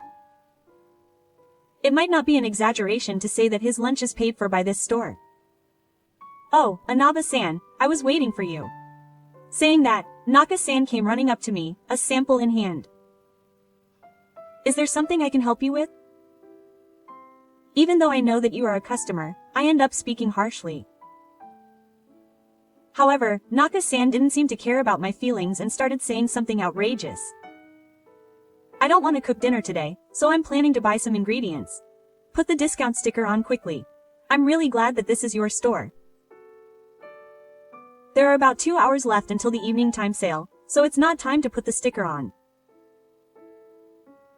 However, Naka-san seemed to think that if I asked him, he would put the sticker on, so he urged me to hurry up and put the sticker on. I can't do that because it's not the time for the time sale. If I'm going to put it on later anyway, it doesn't matter when I put it on. That's not true. That is a sales method that supermarkets use to prevent leftovers when they consider the expiration date of ingredients. They have a sale because they can't sell it even after a certain time, so it's meaningless to discount it from the beginning. In that case, the store would sell it at a low price from the beginning. But I can't talk about such behind-the-scenes things in front of other customers. Anyway, I can't do that, so I know that they will do it again while saying that. It's a service fish, after all. I'll eat some samples and wait. I won't do it. Are you serious? I'm a customer. I've told you many times, but please understand that. Oh, that's impossible. You're really stubborn. So, are there no more samples left here? Give me some more. Naka-san, who seemed to be serious about eating the samples and waiting for the half-price stickers to be put on, pretended to be angry that the food at the nearby tasting corner had run out. The salesgirl who was being treated bowed her head with a tearful face, saying that the customer had just eaten what was left for today. Immediately afterwards, Naka-san's eyebrows rose. That can't be true. I didn't eat that much. Serve me some samples. Was the girl's words a lie to stop Nakatomi-san from tasting the samples? Or not? I'm not sure. However, since he had already eaten a lot of samples, it seems that it was the right response in any case. I can't let Naka-san eat any more samples. However, when Nakatomi-san realized that there were no samples or half-price stickers, he pretended to marry her. Impossible. The staff at this store treat their customers with contempt.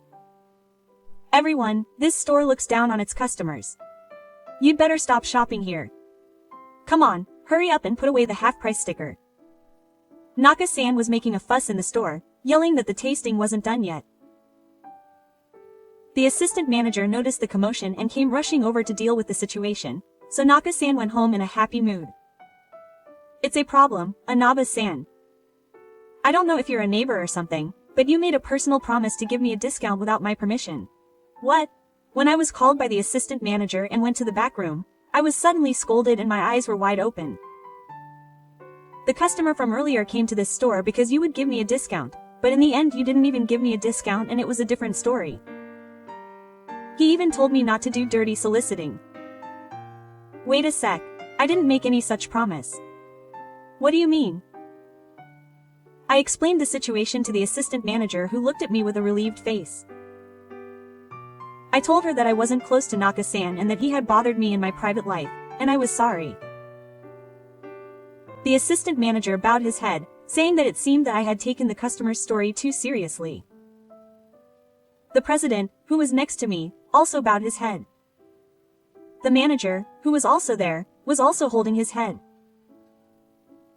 Dealing with troublesome customers is always a hassle. While the manager sighed, a part-time girl appeared from behind.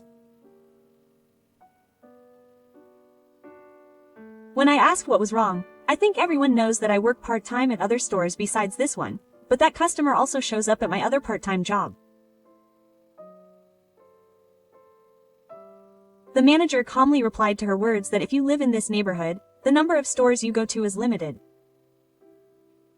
It's not that. There was a suspicion of shoplifting at the place where I work, and everyone stared at the part-time girl as if they were eating it. Then she continued, backquote, it's just that it wasn't caught on camera and the scene wasn't under control. The assistant manager said that doesn't mean that she wasn't shoplifting after all. But the production amount at the register always doesn't match up on the days that she comes. Everyone was quiet at her words. It's certainly strange. It's not good to assume that Naka-san is rebelling, but seeing Naka-san's behavior at our store, it seems possible. Speaking of which, our store has had more and more production mismatches recently, right? Another veteran part-time worker appeared from behind her. Everyone was silent at the part-time worker's words. Everyone was probably thinking the same thing. Maybe all the neighboring stores have been affected by Naka-san. That guy is strange after all. We should investigate. Everyone exchanged glances at the part-time worker's words. Well, wait. Since we don't know if our store is affected, we don't want to make a big deal out of it. Everyone looked at the president's words as if they wanted to take it easy again. However, the decision of the top is absolute. The president's move to have Naka-san come to work for the time being meant that we would call the store manager or the president as soon as he showed up and tell him the money, but this very decision was wrong. When Naka-san suddenly showed up later as if nothing had happened, the manager told her about the withdrawal, and she once again lost her temper and made a big fuss, saying, "What did I do?" and putting her own actions on hold. Thanks to her anger, she quickly left that day, but she even made an annoying comment that she would definitely come to this store from now on. From then on, Naka-san continued to come to our store as if there had been no announcement. "Well, that's expected," said the part-time girl in an exasperated tone. I nodded at her words and gave a wry smile, saying, "Well, she's not the type of person to listen easily. It'll be fine. The manager's investigation team is working, so it will be resolved soon." The assistant manager spoke with a triumphant look on his face. Yes, the seeds were planted. We should be able to thoroughly corner Naka-san in just a little while. A few days later, Naka-san, unaware of our presence, showed up with a smile as usual. I'm sure I told the customers that they were not allowed to enter the store, but oh, Mr. Inaba, Naka-san looked back with a smile as if my words were no big deal. I can laugh now. Even though they said that daily withdrawals are prohibited, I've been using this restaurant for the past week. No matter how many times the staff told me to leave, I ignored them. I was scared when I saw the expression on Naka-san's face as he tried to argue with a smug face that ignoring me was rude. That's because a policeman from the nearby police station was standing behind me. Naka-san told the staff the other day that withdrawals don't have much legal effect. He continued with a smile, saying that if the policeman was too strict with what I said, he could arrest me for trespassing or illegal materials. What? Are you trying to threaten me? I know that the police are not the kind of police that will easily arrest you for something like this. Threatening me? No, I know that it's difficult to arrest someone who is not capable of doing it. Even if you go too far with eating, you can be charged with a crime, but it seems that it's difficult to get to the end. I replied to the impatient Naka-san with a smile. Was my behavior creepy? Naka-san's face quickly turned pale. You've been getting your money stolen from other stores too. The store manager and the president approached Naka-san saying this. The assistant manager also came and said, "You've been shoplifting, haven't you?" Before she knew it, Naka-san was surrounded by employees and a police officer. The other customers looked at her wondering what was going on, and she was a bit of a public spectacle. I didn't shoplift. How rude. The president said this to Naka-san, who protested loudly and deliberately. Over the past few days, I have asked multiple stores for cooperation and told them to watch the security cameras in their stores. What is that? I finally found it. I saw you shoplifting at one store, aiming for the camera qualification. Naka-san was at a loss for words from the president. Her attitude seemed to determine that she was guilty. Why would you admit it? No, it's not. The only camera that showed your rebellion was one that had recently been added to the qualification because the billing hadn't added up. You didn't notice this and shoplifted with that qualification as usual. Yes, since Naka-san moved in. Apparently, he had been shoplifting at multiple stores. The police had also been receiving complaints recently about the stores' bills not adding up.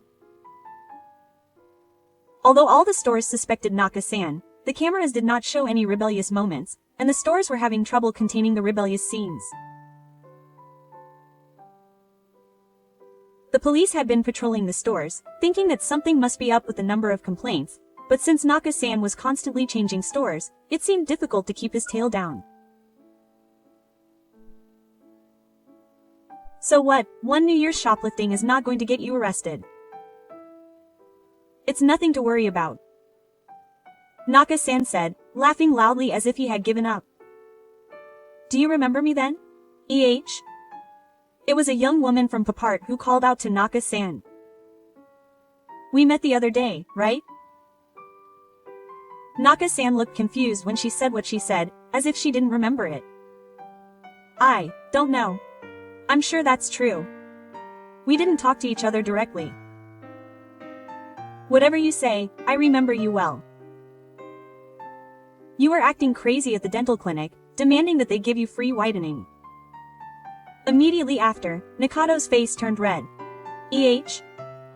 What? You were there? What? You don't have to talk about other people's private life in a place like this. After all, it was you. Well, you can't deny it anymore. You said that you were on welfare, so you should get the whitening for free. I immediately asked Nakado, "Hey, Nakado, you told me that you were a temporary worker and that your life was difficult, didn't you?" Nakado's face was pale and sweating profusely. She knelt down and groaned on the spot. Naturally, being kind, I crouched down to the same eye level as Nakado, looked into her face, and asked with a smile, "Hey, is it a lie that you're on welfare? Or is it a lie that you're working as a temporary worker? Or are you working while receiving welfare and working illegally?" Yeah! Well, Nakado, who knows that I'm not, clings to the police in the comments section while saying devastating things, but I'm not a fraud. I'm not, don't doubt me. The more I say, the more suspicious it seems. Oh, I'm not guilty. Don't do it, please. Listen to me. I understood from your attitude. You're completely guilty. Hey, do you understand? Because of people like you, people who are really struggling on welfare and the other side of things are getting a bad image. For their sake, you should reflect on yourself more. You should never get out of jail. Naka-san was silent at my words. It seemed to hurt him a little. There was a meeting where we all came together and investigated Naka-san. I think the fact that the network was dense because it was in the countryside also helped. It's a place where you can easily meet someone you know just by walking a little. That's how Naka-san was taken to the police for shoplifting that day, and was later investigated again for fraudulent receipt of welfare. It seems that Naka-san had been fraudulently receiving welfare benefits while working as a temporary worker for nearly a year and a half. He didn't keep his resident registration card in the house where he currently lives, but in a cheap apartment where welfare recipients could live where he used to live. He frequently visited the house and showed his interest that he was living there, which is a very malicious story. Rumor has it that she had committed other small crimes, and it goes without saying that Naka ended up facing the law. Naka disappeared from this area sometime after the incident. Shika-chan is being raised by Naka's mother. Why? I don't know the details, but I heard that Nakatomi's ex-husband, like Nakatomi, was from a rural area and was greedy for money, so he had connections with some pretty bad people. He was said to have been an accomplice to a fraud group's crimes, or to have been in their group, or something, and he used Naka's name without permission, so Naka, who had done nothing, was accused of a crime, and was being pursued by dangerous people, so he can no longer live in one place. Well, I think it's probably just a baseless rumor that happens in the countryside. But the name of someone who was arrested overseas recently was Naka and in a same-sex alliance. He hid his face, but I don't think that's possible. Well, I don't think she'll ever come back to this area again. Meanwhile, I gave birth to another child after that, and now we have a family of 4. Of course, I spend every day raising my youngest child. I quit the store because I was no longer in a position to work part-time. Well, my husband was also depressed and I achieved my savings goal, so I don't need to work anymore. But my workplace told me to come back anytime, and even though I quit, I can be rehired anytime if I want. Since the day we all defeated the United Forces, the bond between us employees has really grown stronger. Now, my former colleagues even come to visit my house. I think it feels more like a circle of friends than a workplace. People say that work is hard, but I think that place is the only place where it's more fun than anything else. So I plan to go back to that store once my childcare is settled. I'll do my best to make my work and private life fulfilling. Wow.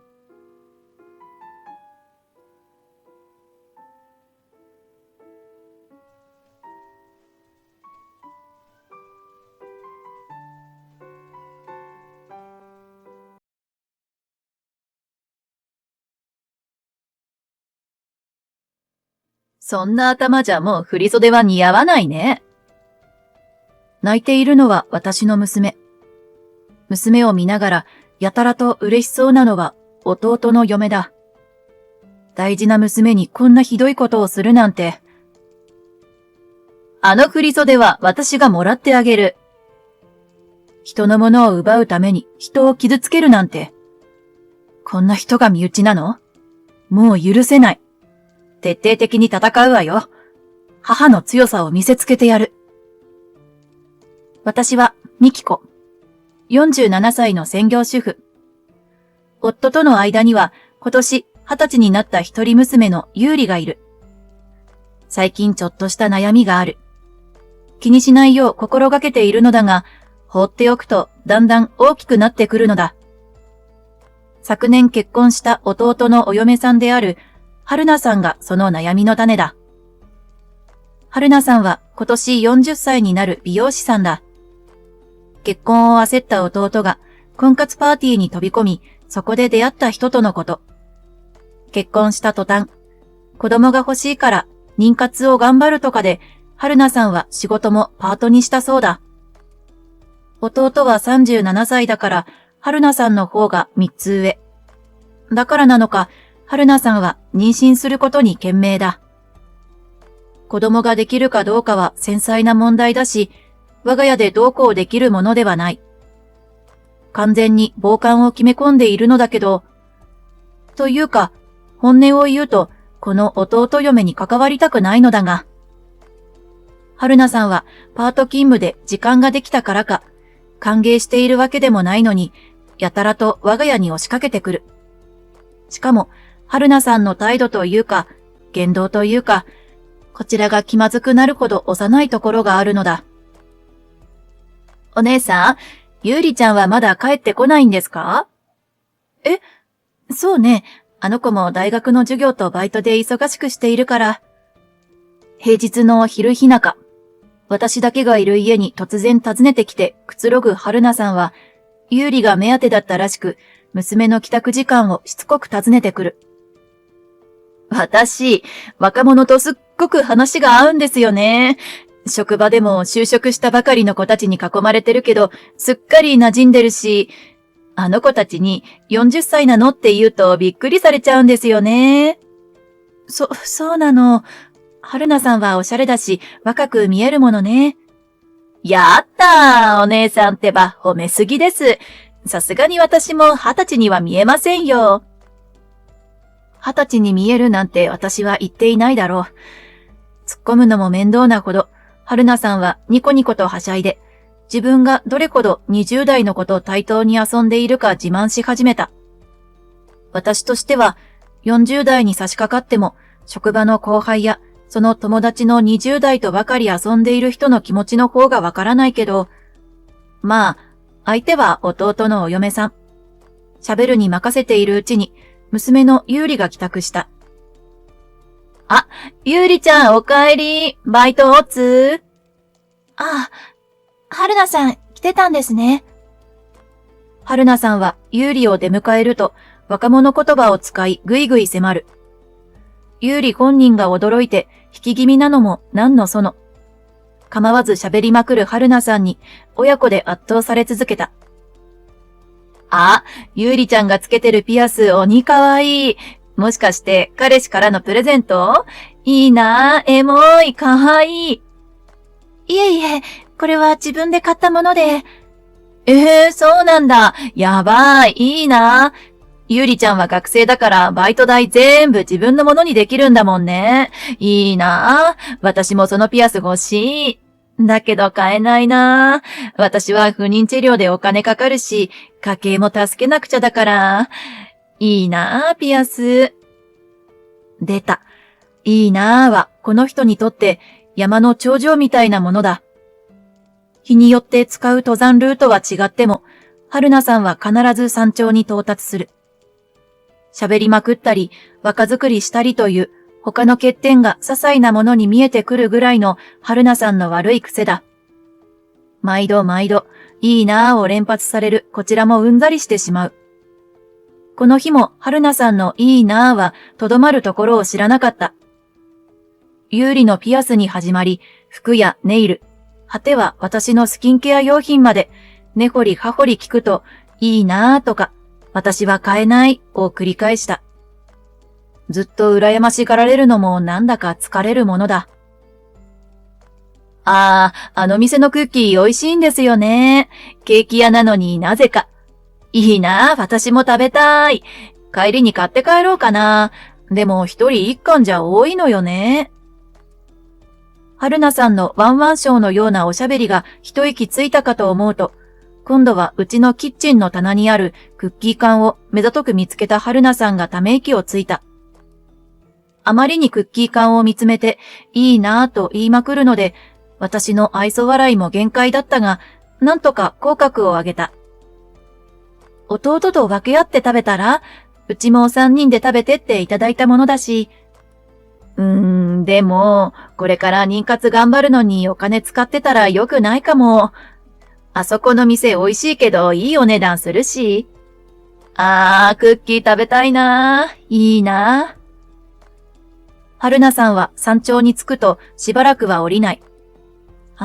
めんどくさい。ピアスや服、スキンケア用品はあげられないけど、クッキーくらいはこの際食べさせた方がいいのかもしれない。というか、食べさせたらこのいいなぁアタックから解放されるかもしれない。そんな気になるぐらい、春菜さんのいいなぁはしつこい。今日もだだっこの勝ちだ。じゃあ、みんなで今から食べましょうか。どうぞ。嘘、いいんですか？なんか悪いかも。口では遠慮したようなことを言いながら、春菜さんは私が差し出した皿ではなく、クッキー缶を掴んで中のクッキーをすごい勢いで食べ尽くした。美味しかった。やっぱここのお菓子食べると上がる。私と娘は唖然としてしまった。私と有利の口に入ったのは1、2枚で、あとは丸ごと食べてしまうなんて。先ほど2人じゃ食べきれないと言ったのはどの口だろう。私たち親子は黙り込んでしまった。私たちの困惑などどこ吹く風。満腹になってご機嫌な春菜さんは次の標的を定めたようにあっと声を上げた。ゆうりちゃんの振り袖写真前撮りしたの？やば。着物はかわいい。着物だけ褒めるな。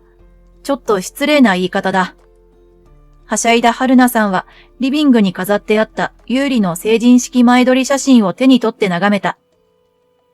振り袖いいなぁ。私も着たい。春菜さんは成人式でどんな振り袖を着たの？彼女が20歳だったのは20年前。聞くのもめんどくさいけど、あまりにも振り袖を羨むから、半ば義務的に尋ねてみると、春菜さんは不満げに口を尖らせた。私、成人式はレンタルの振り袖だったんですよ。私が20歳の時は派手さに命かけてて、髪とかも盛りまくってギャルって感じで仕上げたけど、ゆうりちゃんの振り袖みたいな清楚系も良かったな。その振り袖はお父さんとお母さんが仕立ててくれたもので、綺麗な桜色に古典柄でとっても気に入ってるんです。ゆうりの振り袖については、私と夫は一人娘だし、気合を入れて本人の気に入るものを選ぼうと意見が一致していた。ゆうりも何度もお店に足を運び、これという生地を決めた。もちろん、証券の手刺繍のものだから気映えがするのは確かだ。春菜さんは写真立てを握りしめ、じっとりと有利の前撮り写真を見つめると、なぜか不服そうにむくれた。でも、その髪色じゃこの清楚系の振袖似合わなくない？似合わなくはないと思いますけど、成人式の直前で綺麗に暗く染めようと思ってます。有利はやりたい髪型があるのよね。まとめ髪ができるようにって3年間髪も伸ばして、前撮りとは少し違いを出したいから、日本髪風のものを結ってもらうんです。有利は成人式で髪を結ってもらうことをとても楽しみにしていて、髪の毛を丁寧にケアしながら3年間きちんと伸ばし続けた。本人はやっと祝えると嬉しそうで、成人式はまだ先だけど、伸ばし始めた高校生の頃の娘を思い出し、母親として感慨深いものがある。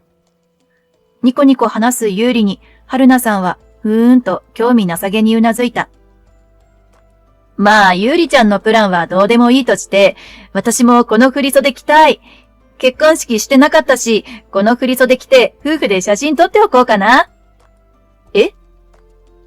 私たち親子が笑顔のまま固まると、春菜さんは勝手に明暗とガッツポーズを決めていた。最近流行ってないですか？自分が20歳の時に仕立ててもらった振袖を着て、嫁入り写真を残すの。ロマンチックですよね。うちの両親も写真見たら感動しちゃうかも。それは自分が20歳の時に作った振袖を着て写真を撮るから意義があるのよね。前にこの着物を着たわけじゃないよね。同じ桜色の振袖をレンタルした方が。でも、私お金ないし、それで結婚式できなかったし、写真くらいは気に入った振袖で撮りたいんですよ。ちょうどいいから今日借りて帰りたい。いや、でもこれは有利のために仕立てた振袖で、本人の成人式が済んでいないのに、春菜さんの前撮りに貸すのはちょっと、それに袖丈が余るんじゃない？有利とかなり身長違うでしょ？彼女はただの一言も私たちに向かって貸してくださいとは言ってない。勝手に借ります宣言だ。そもそもだ、春菜さんはそんなに背が高い方ではない。むしろどちらかというと小柄だ。有利は平均身長よりも高いから、その有利の背丈や腕の長さに合わせて作った振袖は、春菜さんには全てが大きすぎる。大丈夫ですよ。私大事に着るし、袖丈も着付けでなんとかできますって。てか、ちょっと縫っちゃえばよくない？私自分でちゃちゃっと縫っちゃいますから。春菜さんはとんでもないことをさらりと言ってのけた。繊細な刺繍の施された絹の振袖を自分で縫うとは、この人には絶対貸せない。私と有利は顔を見合わせてうなずいた。私も嫌だな。せっかくお父さんとお母さんが私の気に入る生地を昨日済むまで選ばせてくれて、仕立てまでしてくれたんだから、春菜さんは自分でレンタルするか、おじさんと相談して買うかしてください。有利は少し緊張した面持ちで、だけどしっかりと自分の気持ちを伝える。そんな有利の真剣な態度にも、春菜さんは不服そうに口や眉を歪めた。でも、有利ちゃんから借りればタダだし、今すぐ持って帰れるし、着付けはうちの美容院でやって、写真も一眼レフ持ってる友達に頼んで、いい感じの公園で撮ればタダになるし、明暗なのに、有利ちゃんさえ心よく OK してくれればいい話なんだよ。この人にははっきりきっぱり伝えないと嫌な気持ちはみじんも伝わらないのだろう。そもそも40歳にもなって、ただにここまでこだわるとは。私は春菜さんにこちらの断りの意思が伝わるようにと、春菜さんをまっすぐ見て真剣な表情で語りかけた。春菜さん、こんなこと言うのは気が引けるんだけど、振袖は有利のために仕立てたもの。正直お値段もかなり張るの。気軽に選択できるものでもないし、春菜さんに貸して何かあったら関係がギクシャクしてしまうじゃない？お貸しできないの。わかってくれる？そうなんですか？ブスッとしているけど、春菜さんはとりあえずうなずいてくれた。だけど春菜さんはほっとした私に向かって、あっと目を輝かせた。じゃあ、振袖見せてくださいよ。この家にあるんでしょ？そうね。ぐいぐい来る春菜さん。彼女の勢いに押されて、和室のタンスから着物を取り出していると、春菜さんもいつの間にか和室にいて、上から3段目とかなんとかつぶやいていた。なんか言った？いいえ、なんでもないです。わあ、振袖素敵。いいな、いいな。しばらく春菜さんはじろじろと振袖を観察して、なぜか何枚も写真を撮る。だけど、その日はそれで引き下がっておとなしく帰っていった。その後の私は、春菜さんが振袖に目をつけたことなんてすっかり忘れていた。けれど、そうやって警戒を怠ったことで、あんなとんでもないことになるなんて。春菜さんが振袖を貸してくれと言ってから1週間ほど経ったある日。その週は珍しいことに春菜さんが一度も家を訪ねてこなかった。さすがにもう飽きたのだろうかとほっとしかけていた。いつも通りの平和な一日を過ごし、そろそろバイトが休みの優里が帰ってくるはずと思っていると、私のスマホがちょうど優里からのメッセージを受信した。そこには、春菜さんから練習で髪を黒く染めさせてくれないかと頼まれたと書かれていた。お願いすることにしたと書かれていた。いよいよ珍しいこともあるものだ。いつも欲しがるばかりのあの春菜さんが、あの人なりにうちで普段くれくれしていることに罪悪感があったのか。なんてうっかり見直した自分を、この後私は自分で恨むことになる。こんにちは。優里ちゃんを送ってきました。優里のメッセージから3時間ほど経った頃、明るい春菜さんの声がなぜか玄関から聞こえた。優里の送迎までしてくれたなんて。と驚いて出迎えた私の目の前には衝撃の光景が広がっていた。優里、その髪。なんと優里の髪はボブくらいの長さに切られ、青光りするほどの黒に染められている。しかも雑に切ったのか、毛先はガタガタ。見るも無残な髪型になっていた。優里はうつむいて涙を流し続けていた。優里ちゃん、こけしみたいで可愛くないですか？は？こけしって、まさか、春菜さん、あなたが優里の髪を切ったの？なんてことするのよ。前に言ったじゃない。優里は成人式のために3年間大切に髪を伸ばしてて。知ってましたけど、黒に染めてみたらおかっぱの方が似合うなーって思って切っちゃった。本人がいきなり怒り出したから時間かけれなくて。悪びれもせず笑う春菜さん。私が怒りで言葉をなくして震えていると、優里がしゃくり上げた。最悪。せっかく振袖のために伸ばしてきたのに。優里の声を聞いた私は胸が張り裂けそうになった。なんてことだろう。取り返しのつかないことをやっておいてヘラヘラしているなんて。絶対に許しちゃいけない。娘の無念は母親である私がきっちり晴らさなきゃ。私は徹底的に抗議しようと春菜さんを睨みつけた。だけど、春菜さんはそんな私を押しのけて、なぜか部屋の中にずかずかと上がり込んでくる。優里ちゃんのおかっぱじゃ、あの振袖似合わないよね。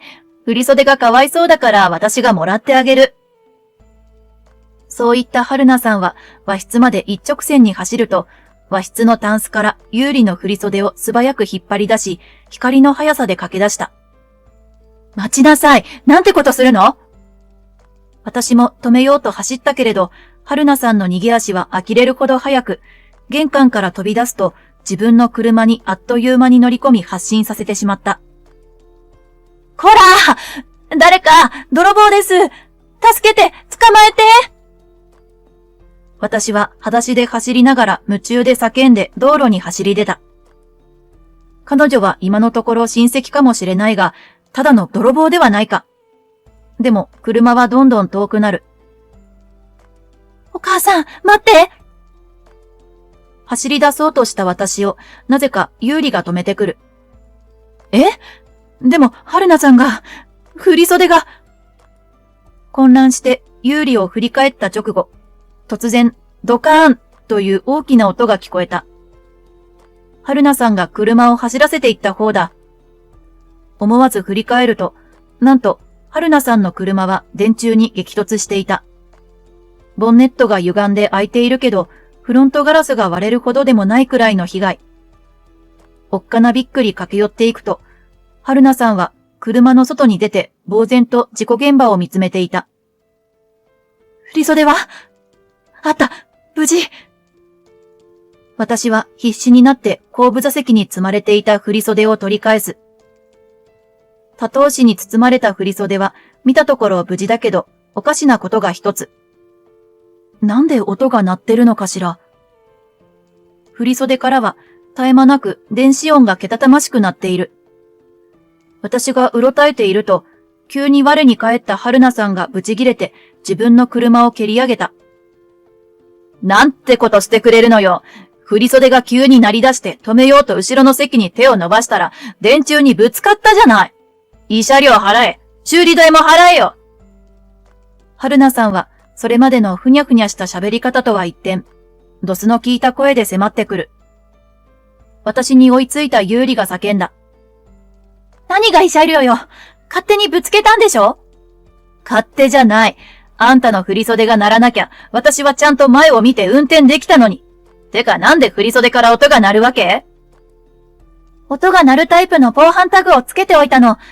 いつも人のうちのものを羨んで手に入るまでネチネチ言う人が、振袖だけは割とすぐに引き下がったから。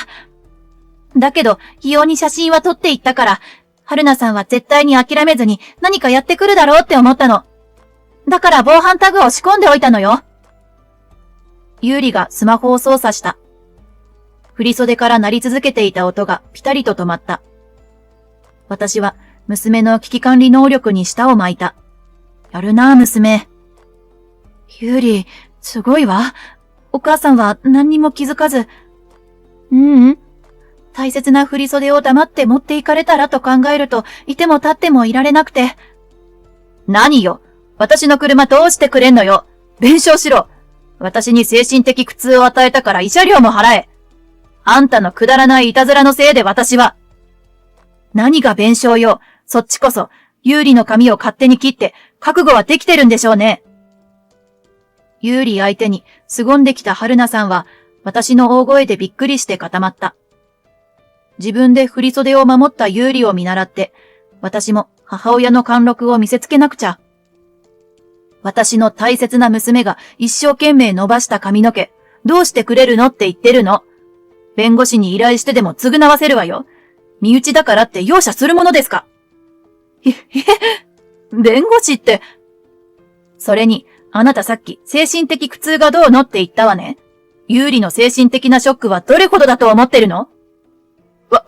私は美容師として仕事をしたまでで。はぁ？美容師としての仕事？ふざけるんじゃないわよ。髪を染めると騙して勝手に髪を短くして。それのどこが仕事よ。傷害だわ。それに加えて、振袖まで持ち逃げしようとして。ちょっと静かにして。弟の嫁の言われのない悪評が広まるわよ。声を落としなさい。住宅街で事故を起こしたことで、近所の人が様子を見に大勢集まってきていた。その人たちの目を気にしてか、春菜さんはキョドキョドとしながら顔を真っ赤にしている。言われのない悪評じゃないわ。私の髪をぐちゃぐちゃに切ったのも、振袖を盗んでいったのも本当のことじゃない。お黙り。優里に対しては強気に出られる春菜さんは髪を振り乱し仁王立ち。目も血走っていて、どこからも可愛らしい雰囲気なんて感じられない。ぜーと怒鳴り散らす春菜さんに、私と優里がドン引きしていると、そのおばさんのために警察と救急車を呼んだ、と近所の人が声をかけてくれた。おばさんというワードが引っかかった春菜さんは、より一層目をつり上げる。おばさんとは何よ。警察も救急車もいらないわ。余計なことすんじゃないわよ。人の行為を無下にするんじゃない。だいたい、あなたはもう若者じゃないのよ。20歳の子の振袖を横取りしようとしないで。うるさい。優里ちゃんが似合うものは私にも似合うのよ。私は美容にも人一倍気を使って生きてきて、40歳には見えないってみんなに言われるんだから。絶対にゆうりちゃんの振り袖だって着られるのよ。見下すんじゃない。春菜さんはやたらとゆうりを睨みつけながら叫んでいる。ゆうりは困惑して後ずさりしていた。見下してなんかいません。いいえ、あんたは私を見下していたわ。いつもいつも。可愛い服やアクセサリーを身につけて、私に見せびらかしていたじゃない。何度でも言うけど、あんたが似合うものなんて、私には100倍似合うんだからね。調子に乗るな。いや似合う似合わないは別として、あなた相当年齢がコンプレックスなのね。40歳で20歳と張り合おうとしないでよ。40歳は40歳なりの美しさと楽しみがあるでしょ？私の言葉で春菜さんは絶句した。そして集まった野じ馬から笑い声が上がった。私だって驚きだ。春菜さんのような立派な大人と呼べる年齢で、20歳になりたての娘と張り合っていたなんて。恥ずかしさでブルブル震える春菜さんに、私はさらに追撃を加える。とにかく春菜さん、あなたはめちゃくちゃすぎるわ。弟にも今回の件をすべて報告させてもらうから。春菜さんの本性を知って、冷静な判断を下してくれる弟だと信じたいけど。冷静な判断って何よ。まあ、つまり離婚してくれるといいなって思ってるだけ。万が一、弟があなたと離婚しなかったら、私たち一家はあなたたちと縁を切るとも伝えるわ。離婚？こんなことで？ありえないわよ。青くなった春菜さんに、どうかしらね、と微笑んだとき、遠くから救急車とパトカーの音が聞こえてきた。その音を聞いた春菜さんは、びくりと体を震わせる。夫には勝手に髪を切ったことも、振り袖を持ち出したことも言わないで。独身の40歳なんて絶対に嫌、世間に見下される。そんなことで見下すのはあなたくらいよ。とにかく、離婚を切り出されるくらいなら、ゆうりちゃんやお姉さんにも謝るわ。いくらでも謝るから、お願いだから。やっとことの重大さが分かってきたのか、おろおろする春菜さんは必死で私たちに手を合わせた。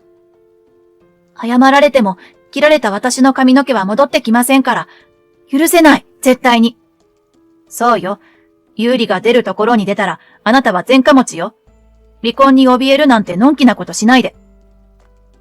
私たちがピシャリと告げると、春菜さんは、そんな、と真っ青になってうずくまった。ちょうど到着した救急隊の人が、春菜さんを担架に乗せて運ぼうとする。すると、混乱した春菜さんは、もがきながら叫び出した。話してよ！私は無実よ！髪も振り袖も知らないわ！あら、まだ反省してないのね。そっちがその気なら、こっちも徹底的に行きますから、覚悟していてね。私の声がとどめになったのか、春菜さんは直後、泡を吹いて気絶してしまったのだった。あら、結局担架が必要になったわね。春菜さんは救急車で病院へと運び込まれていったのだった。さて、事故を起こしつつも、怪我などは一切なかった春菜さんだが、悪いことはできないものだ。当然の結果ではないかと思うが、彼女は働いていた美容院をクビになった。カラーの練習に付き合ってもらうと呼んだ義理の姪の髪をズタズタに切ったことはすぐにオーナーにバレた。本人としては店の定休日に有利を呼んで行った犯行だったため、お店に知られるなどとは考えていなかったようだけど、でもバレたのは当然だった。定休日に出勤し、練習するスタッフさんが何人もいたらしい。周りの目がある中で有利の髪を切ったのだという。なぜバレないと思えたのか。どこまでも爪の甘い人だ。そして、春菜さんと弟は離婚が成立した。春菜さんは負け組になるのは嫌と散々抵抗したらしいけど、身内に危害を加えるような人とは一緒にいられないと、弟に断固拒否されたのだった。最後は抜け殻のようになって離婚に応じたらしい。無職の独身になった春菜さんのプライドはズタボロだろうけど、彼女にはそんなことを嘆いている暇はなかった。何せ、ぶつかった電柱の弁償は、保険でカバーできたものの、自分の車はそうはいかない。車まで失うわけにはいかないと思ったのか、春菜さんは高い修理代を払って車を維持。保険の等級も上がってしまうというのに、手放すことがどこまでも苦手な人らしい。有利の髪を切った事件についても、損害賠償請求に踏み切ることにした。春菜さんは、義理の姪が3年間伸ばした髪を染めてやるんだ、と美容院のスタッフに散々いい人アピールで吹聴していたらしい。有利自身には髪を切る意思はなかったことや、それを春菜さんが把握していたことは明らかだし、その必要があれば美容院の人も証言してくれる。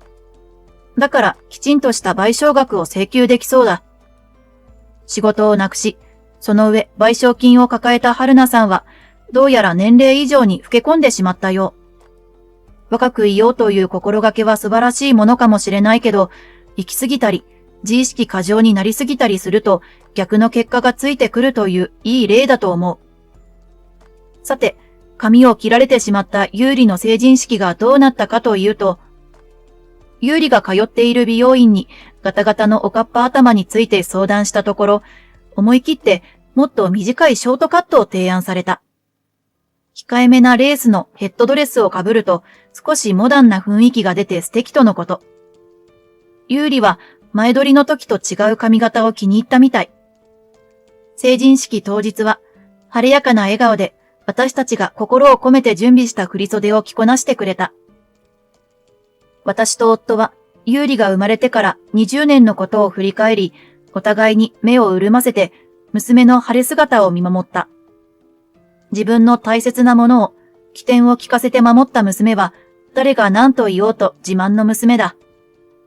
これから先、どんな苦難があっても、有利なら必ず乗り越えていってくれると確信できる、20歳の晴れ姿だった。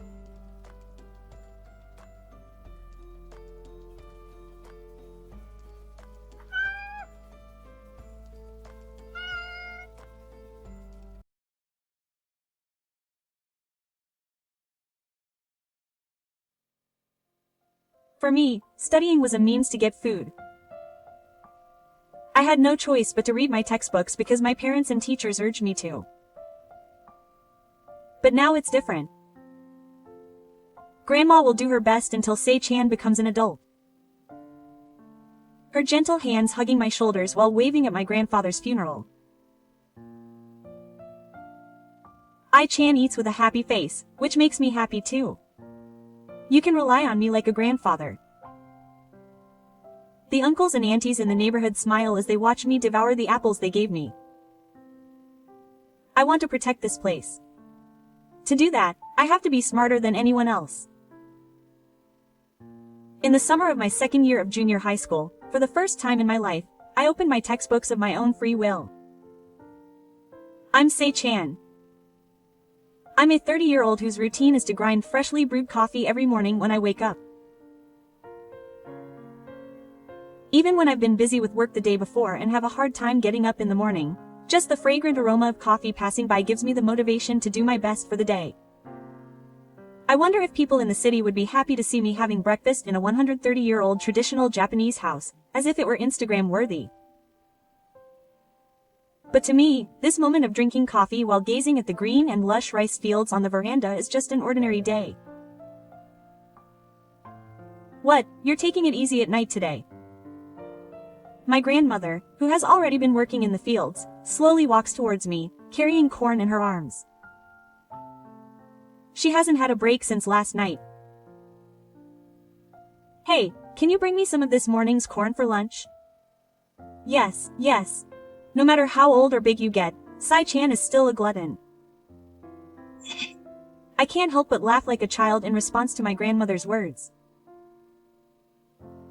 My days are busy, but they're also warm and fulfilling.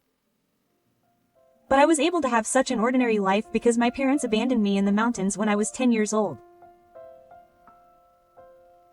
20 years ago, my family lived in a coastal town that would be flooded with people looking for salt water in the summer. My father was a banker and my mother was a full-time housewife. We were a slightly wealthier family than average. Both of them were passionate about education and would spend a lot of money on their children's education. In particular, my older brother Tai Chi, who is 2 years older than me, was the first child, so he was given plenty of good things from the time he was pregnant, and was raised with such care that he attended baby classes from the age of 0. I don't know if it was because of that or his temperament, but he grew up to be one of the top students in his grade while he was in elementary school.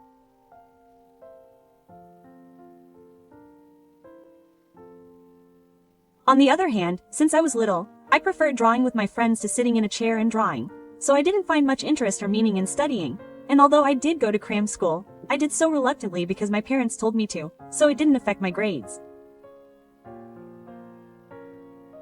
My parents became increasingly cold towards me because I didn't meet their expectations, with grades below average in my grade. They said that it was inevitable that I would be forced to quit cram school, but they were embarrassed to participate as a parent who couldn't compete with me, so they stopped coming to my classroom on the 3rd. A friend who saw my mother in the hallway asked me curiously if Sa-chan's mother was at school and why she hadn't come to watch Sa-chan's class, but I was too sad to say anything. Of course, it was because I spent 45 minutes in my brother's class, and when I got home, my mother would be so ecstatic about how my brother was a real genius that she wouldn't even look at me. She would always tell relatives and neighbors how my brother was a great student and a caring child, as if I didn't exist. I felt lonely, but I gave up, thinking that it was my fault for hating studying. When my brother entered the 6th grade, my parents decided to send him to a private university in Tokyo. Of course, he had to pass the entrance exam, so my parents put even more effort into his education. My brother tried his best to live up to their expectations, and he continued to get good grades at school. But when it came to the national exams, that wasn't the case. This was a small seaside town in the countryside. It seemed to focus more on welfare for the elderly than on education. It was a bit difficult to find a place that offered a high-quality education like in the city. My parents, who were determined to send their proud brother to a good school in the city, started sending him to a cram school in Tokyo by Shinkansen every weekend.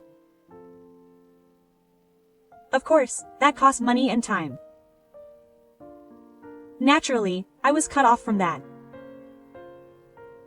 My brother ate Japanese food with many side dishes in the morning so that his mind would work well. He also took a nutritionally balanced lunchbox to cram school. My breakfast consisted of a single piece of bread. On holidays, my parents would go to cram school with my brother, so I would cook my own rice and eat it with natto. I was always home alone until after 6 p.m. Even so, on nice days I would play in the park with my friends, and sometimes my friends' families, who had sensed something, would invite me over for lunch, so even though I felt lonely, I had a fairly enjoyable time. However, even though we were somewhat wealthy, there was a limit to how much money we could spend. Even if my brother had successfully passed the entrance exam for a private school, that would have cost even more money. Gradually, my parents must have felt that it was a waste to even give me a single piece of bread, as I had lost so much money. Right after the winter break of my 4th year, my parents took me to visit my grandfather's house. My grandfather's house was the home of my maternal grandparents, who were nursery teachers, and it was about 2 hours away in the mountains from here. They always came to visit during New Year's, so I thought it was a little early, but that was all. I was more concerned that my brother wasn't going with us. "Hey, why aren't you going, big brother?" When I asked, my father, who was driving, answered in a quiet voice. "Your entrance exams are coming up soon. You should study hard at home." Quote. Would my parents really leave my brother, who they loved so much, at home to go to my grandparents' house? My mother gave me a gentle smile as I looked on in confusion. I was thinking that the 3 of us should go out together for once. "You must have been lonely since you were always with your big brother." "I'm sorry, Mom." Quote. My mother's words made the back of my nose sting. I was actually lonely. No matter how much I thought it couldn't be helped and how much I thought I had to put up with it, I still felt lonely. After all, I was just an ordinary 10-year-old girl like any other. As I listened to my parents talking happily in the driver's seat and the passenger seat, I felt lighthearted as I watched the scenery pass by outside the window. I still feel sick when I think back to that happy feeling and the subsequent feeling of being thrown into hell. When I visited my grandparents' house for the first time in a year, they gave me a warm welcome. Sitting in the kotatsu in the snow-covered mountains, the sukiyaki we ate between my smiling parents was truly, truly delicious. I was so full and sleepy that I gave an ambiguous response to my grandmother's voice telling me to take a bath, and dozed off in the kotatsu. But after a while, I could hear my grandfather yelling from the front door. "You gave birth to Futoshiko because you wanted her too. Don't discriminate against her. Are you still her mother? Wait, where are you going?" I could only hear my grandfather's voice, but I could tell who his anger was directed at. And I had a bad feeling that I was the cause of it. I quickly got out of the kotatsu and ran down the empty hallway to the front door. As I stepped outside in my socks, I saw the taillights of my father's car exiting the gate. Shishi. My grandfather kicked the ground as if he was boiling over his new soles. "Oh, Dad. Mom." And my grandmother patted my back as I stared at the gate, crying. "I'm sorry. I'm sorry." At that moment, I realized.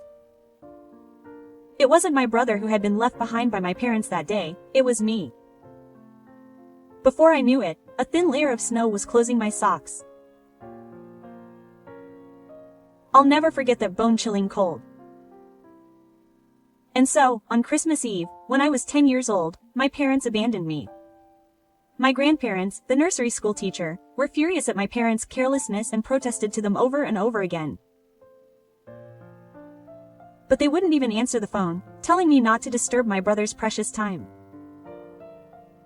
That's enough. I shook my head at my grandfather, who clutched the unconnected phone with veins bulging across his forehead. "What excuse is there? It's fine.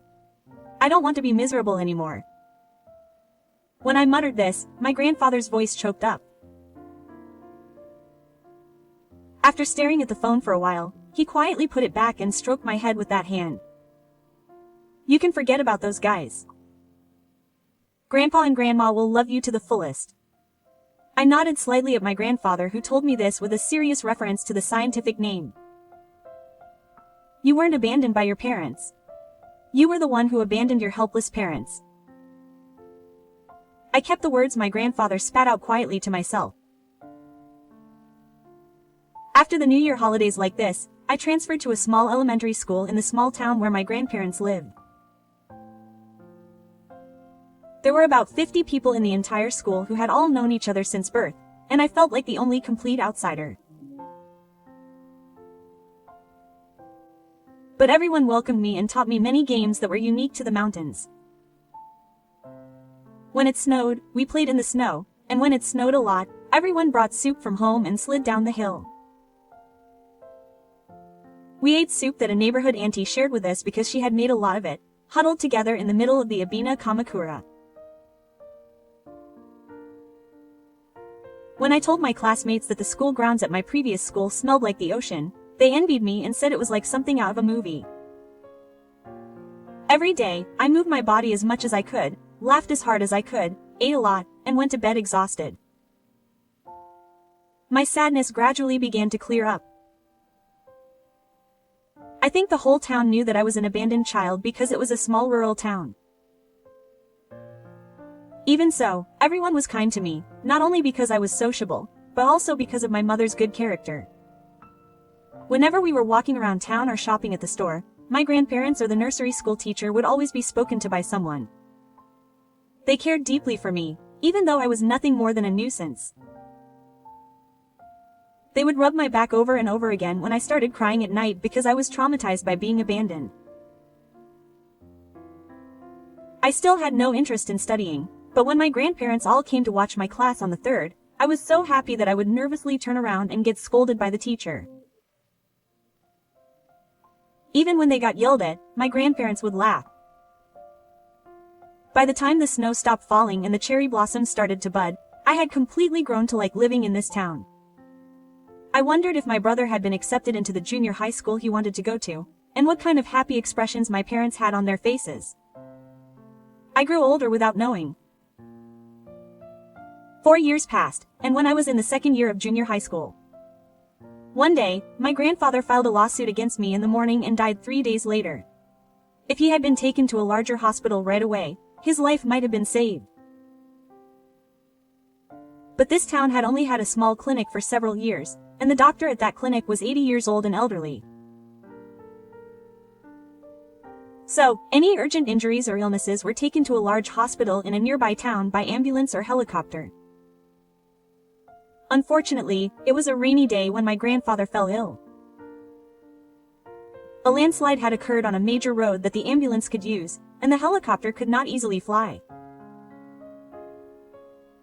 My mother appeared before me during the funeral, stunned by the sudden farewell of my kind friend. My mother, whom I had not seen in 4 years, looked down at my grandfather's coffin and laughed in amazement. I guess I made the right decision to escape from this rural area. I'm sorry you had to go without proper medical care. Why you should leave as soon as you finish compulsory education. I gave birth to you with a fairly cute face, so even if you can't study, you can still survive if you find a man. Was my mother's face and voice really this hard to look at? To think she could say such terrible things after her own father had died. To think she would tell her own daughter to sell her own woman. Leaving me shaking with disappointment and anger, my mother went to my grandmother. I couldn't help but feel disgusted by the side profile she brought up about the inheritance as if it were a matter of course. I love my kind grandparents. I love the people of this town who cherish me like family. If they were to let that go, I wouldn't forgive them, even if they were my own blood relatives. I wouldn't become an adult like you who easily throws away things that don't go my way. I would protect this town. I silently resolved myself as I stared at the white smoke rising from the costume yard. That day, for the first time in my life, I discovered the value of studying. I would study hard, become a doctor, and support the emergency medical care of this town. It was a simple decision, but that's what I decided. From then on, I studied so hard that my grandmother would nervously hover in front of my room. I took the 30-minute bus ride to a prep school in the neighboring town, and I also took correspondence courses. After successfully passing the entrance exams to the best new school in the area, I continued studying for the university entrance exams. Around that time, I told my grandmother about my dream of becoming a doctor, and bowed my head, asking her to support me. My grandmother shed tears when she heard my feelings, and she supported me by saying that she would do anything for Grandma and Se-chan. After completing my studies, I successfully entered a national medical school straight away. After studying for 6 years and working at a university hospital for 4 years, I returned to town at the age of 28. By that time, the clinic had already closed down and the town was deserted. I used the site of the clinic and set up my own clinic. I had promised Se-chan since high school that she would definitely hire me if she opened her own clinic. I hired 2 friends who had become nurses before me and a few staff members, and although it was a small clinic, it was well equipped and had reliable personnel. I was worried about whether the townspeople would accept me, but everyone came rushing in as if they had been waiting for me. My specialty is internal medicine, but since there are no other hospitals, people with all kinds of illnesses contact me online. To be honest, the pressure was great and difficult, but I knew that and came back. When I was a child, my friend's mother would take me camping in the summers, and the neighborhood auntie would give me some delicious city sweets when she got them, smiling and saying that she was happy to have Se-chan back. My grandmother was also told that she was envious of having such a reliable grandchild, and she seemed proud. 2 years after opening my practice, my clinic was featured on a TV variety show as something of a returning clinic. When the offer came, I thought it would be a bit of a hassle, but I decided to take it on because I wanted to spread awareness of the urgent medical needs in rural areas. The environment was large, and I received messages not only from people in the local area, but also from friends in the seaside town where my parents used to live. Most of them were encouraging, telling me that I was doing well, but then something suddenly crossed my mind. Maybe my parents and older brother had seen me. In fact, I hadn't seen or spoken to my mother since my grandfather's funeral. As for my father and older brother, I hadn't even heard their voices since the day they abandoned me. It's not that I'm hiding the fact that I became a doctor. I just haven't contacted them since they haven't contacted me. I don't even know what kind of prestigious job my older brother, who my parents were so proud of, had gotten. But those parents, even if they were doctors in a rural town, would probably come running to me as if to say, "I raised you," if they found out I had opened a clinic. I'd like to think they're not that stupid. But they were even more shameless than I imagined. I saw Sa-chan. Isn't it amazing that you became a doctor? 2 weeks after the TV broadcast, an elderly couple was waiting for me as I came out of the clinic with my staff after locking the door. I bowed my head, exhausted and wondering who it was. Huh. Hello. No way. Why are you being so detached from your mother? That's ridiculous. I stared intently at the woman swaying her body. If I looked closely, it was my mother, who had gained 20 years worth of weight. Could the man sitting next to me with his obese belly be my father? Then who was the man behind him with his thick bangs that cover his eyes? Sorry. I had completely forgotten his face because it was thrown away 20 years ago and hadn't been used in a while.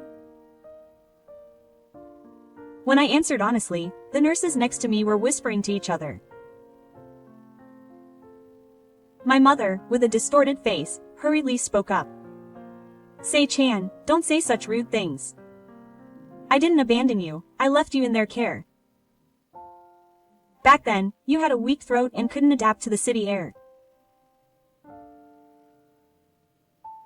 I was a super healthy child who was fine even when half of my class had the flu. That's what happened. Oh, so that's how you explained it to everyone after you abandoned me. Yeah, my mother's eyes fluttered in surprise at the cold stares she received from me and the nurses. My father started talking loudly, as if to cut off the inconvenient conversation. What's the point of such a long time ago? You did well in this small town. You're a daughter your father is proud of. You're the pride of your family, Mom. My mother shook her head red as my father asked for my approval. Ah, so the past when you abandoned me doesn't matter to you too. I'm breaking up with you, he hammered. Then my father opened his mouth with a strange expression on his face for some reason. That's it. We're thinking of living here to support our daughter who works as a doctor. Ha! I couldn't help but let out a stupid voice at his ridiculous remark. What is he talking about, this guy? As I stared at him, my mother spoke to me for some reason. Being a doctor is tough, isn't it? You can't do it without the support of your family. That's why we'll support you. Dad quit his job at the bank for you. In fact, your older brother is also studying to get into medical school. So I'm sure he can be of some help to you. Ha! Right, older brother? My mother called out to the man next to my father with a smile. The man who was called older brother kept his head down and didn't nod or nod. Ah, so that's my older brother who's 32 now. I didn't realize it at all because I didn't owe him anything back then. My older brother is 32, if I remember correctly. What? He's been a repeat student for a long time. It's true that some of the students who died in medical school have been repeating the entrance exam for years. Still, wouldn't it be better for him to quickly give up on his once excellent brother and change careers if he ends up becoming one of them? There are so many things to point out that my head is full of questions. He's so shameless that I can't even feel angry. I feel like I've encountered an alien. Sei-chan. My friend Kyoko, who is also a constitutional lawyer, is worriedly touching my side as I keep him in storage. I regain consciousness from space and stare intently at the people in front of me. Earlier I described them as an elderly couple, but they should still be close to reaching their prime. They look older than their actual age because they've had some hardships and are living a frugal life. And maybe they're just imagining themselves expecting an elegant life as the parent of a doctor's daughter. I glance at my brother, probably thinking about the desire that my excellent brother couldn't fulfill, but he's still looking down and I can't see his expression. Well, whatever. I don't have any particular grudge against my brother, who was just so obedient to our parents. The only people I can't forgive are my parents. Savor the consequences of what you've done to your heart's content. Finally suppressing the anger welling up inside me, I force myself to widen the angle and smile. Thank you, Dad, Mom. You two are really reliable. It's okay to say these unexpected words, and their faces light up. But will they be okay? Will they be able to act like a doctor's family? Of course, that's what we've been preparing for. What preparations? Practicing holding up our left hand to our friends? My parents stare at me with glaring eyes, sniffling. Now, how many days can we last? I wink at my friend and grin. A week later, my parents gave up the house they were renting and moved to my grandmother's house with my brother. When my grandmother found out that my parents and brother were moving in, she was naturally furious. But when she heard my plan, she smiled mischievously. Unaware of this, my parents put their belongings in the 2 rooms and happily looked around the house. Oh, isn't it nice considering it's 130 years old? The plumbing has been renovated and it looks easy to use. Recently, small house-style cafes have become popular over there. Maybe I should open one here too. My grandmother makes an indescribable face at my mother, who is dreaming up her own dreams. What is she saying? The same mouth that used to say that it was the right decision to abandon this countryside. My father is sitting on the veranda, drinking the alcohol he brought with him and looking out at the garden, looking happy. My older brother doesn't come out of his room, so I don't know what he's doing. So my parents eat the dinner my grandmother made, take a bath that she prepared, and sleep soundly in the futon that she prepared. And the next morning, I forcibly pull the futon off my parents and older brother, who have not woken up for a long time. The cold air in the clear sky makes them scream in agony as they wake up. How long are you going to sleep? Get ready in 5 seconds. Huh, yeah. The 3 of them, who are dumbfounded and unable to comprehend the situation, are forced to change their clothes, add bread, and load them into the car. As I headed straight to the clinic, the grandmothers who were already waiting to see their patients waved good morning to Dr. Seiko. Good morning. This is my parents and brother. Oh, the eyes of all the grandmothers are shining. It's sure to be a busy day. That's right. My Parents and brother, still half asleep, nodded as they and the grandmothers chuckled. Now, as a family member of a doctor working in Sakai, I'll have you support me as much as you can. I patted the shoulders of the 3 of them. From there, I used my breath like a demon to scare my parents and brother. I had my father handle the reception, my mother handle the phone calls, and my brother work as a nurse, acting as the hands and feet of the nurses. The clinic, which is at the forefront of an aging society, is extremely busy from morning to night. Dad, that's rude to the patients. Please be more polite. Mom, disinfect the chair over there after you finish your phone call. A child just came in. Hey, big brother, get in the way. It's dangerous if you don't move more quickly. Oh, yeah. Oh, you're useless now. An 80-year-old grandma would be much worse.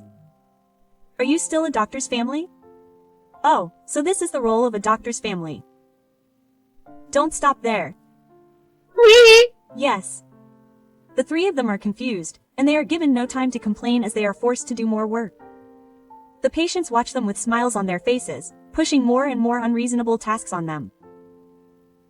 By the end of the morning consultation, all three of them are exhausted. But it doesn't end with such half-hearted kindness. They all shared the work of handling the reception and the phone. Doctor, your family is going to help with the construction of the barrier in front of the clinic entrance. Mr. Ijima, the only carpenter in this town, smiles, his bright white teeth shining brightly against his dark face. My parents and brother, who are lying on the sofa in the common room, look back at me as if they haven't heard anything. I answer with a smile that rivals Mr. Ijima's. Yes, my family will do anything they can for me and the clinic. Wow, that's just like Dr. Sai's family. I take my hat off to them. Yes, are you asking me that? Well then, let's go.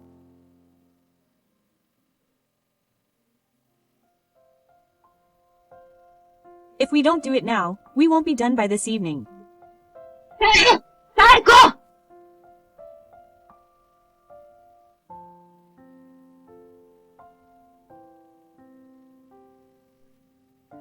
Hey, Ijima-san grips the arms of my father and mother who are trying to resist.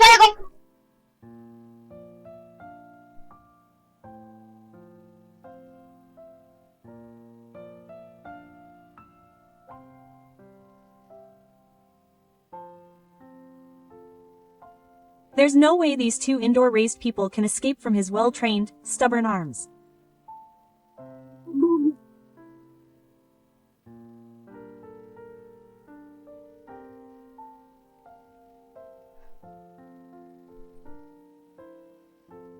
Hey, for example, it could be something like, "Welcome back, everyone," or sitting around the dinner table laughing together.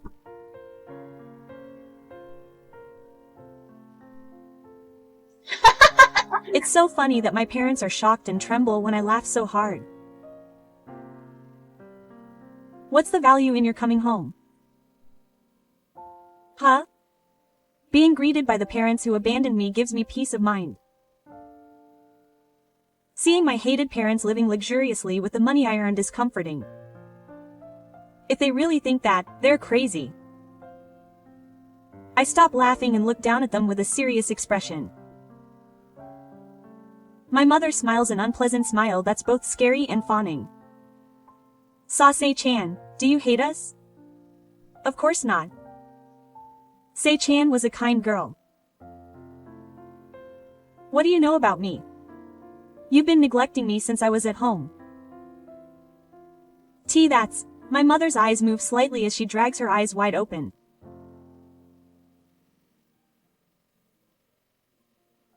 I gently say to my frozen father, "Dad, you said you quit your job for me, but I know about it. I heard you messed up at work and were forced to resign." Nah, why? A former classmate who saw me on TV told me about it politely.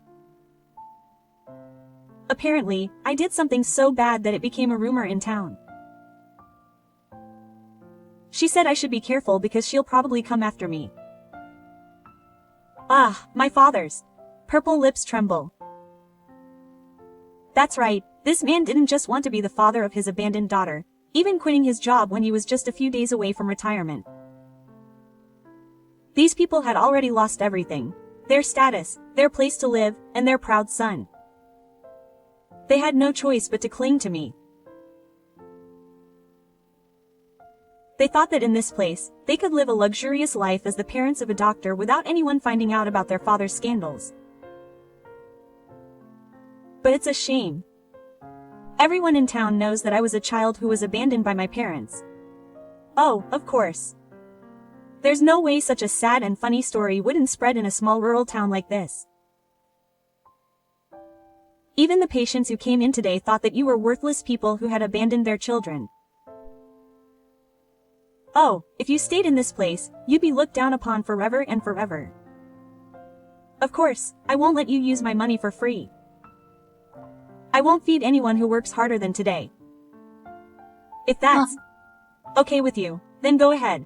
Of course, I'll throw away the useless and useless ones. Be prepared. Ah. My mother groans and cringes. This isn't how it's supposed to be. This isn't how it's supposed to be. My father stares at the floor, muttering to himself like a broken doll. My brother stares at my parents in silence. In the end, my parents, who had nowhere to go and no money, stayed at my grandmother's house for a week, but when they realized that they really wouldn't get food unless they worked, and when they sensed that the whole town looked at them with disdain, they must have realized that this was the worst hell they could find. They rented an old apartment in a town they had no connection to with money they couldn't cry over, and left the town with their backs in tatters. To be honest, I was so content with my life now that I didn't have the attachment to those people to the point of hating them, but I felt relieved that I had saved myself when I was shivering with despair on that snowy day 20 years ago. 3 years later, even. Hello, teacher. Hello, Yamada-san, how are you?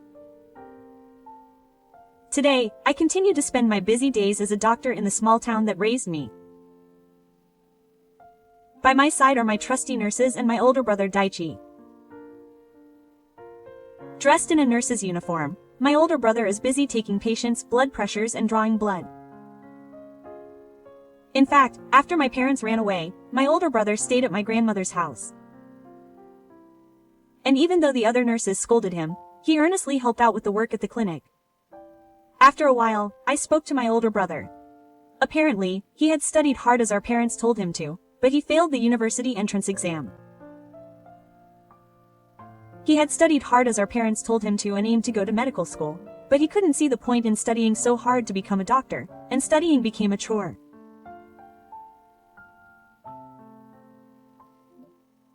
But after working at my clinic and being able to help people, and conversely, being completely useless, he seemed to realize that studying was necessary. He hadn't really made any progress until now. My older brother rubbed his head against the ground and apologized. He never reached out to me, but he didn't hold me back either.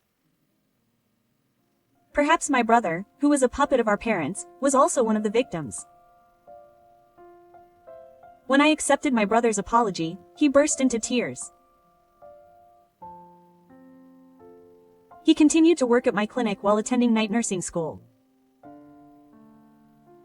This year, he successfully became a nurse and became a full-time staff member at my clinic. He is a serious and modern-looking handsome man, so he is very popular with the old ladies. When they bring him a photo of a matchmaking meeting, he blushes and shakes his head. As for me, I have decided to sit next month with a classmate I have been dating since medical school. He is a doctor from around the world who has traveled to countries with poor morals due to poverty and conflict for nearly 10 years since graduating. He finally returned to Japan in June and proposed to me. He said that from now on he will support this town at my clinic in Japan. He laughs and says that just having clean water coming out of the tap is the best, and I feel incredibly reassured that he will be my partner in both life and work. My grandmother also works hard every day to walk, saying that she cannot go to the afterlife until she can bring a photo of Hamako to Grandpa as a souvenir. I am no longer standing still in the cold snow like I used to. Supported by many warm hands, I have changed my mind and am proud of my beloved town's clinic.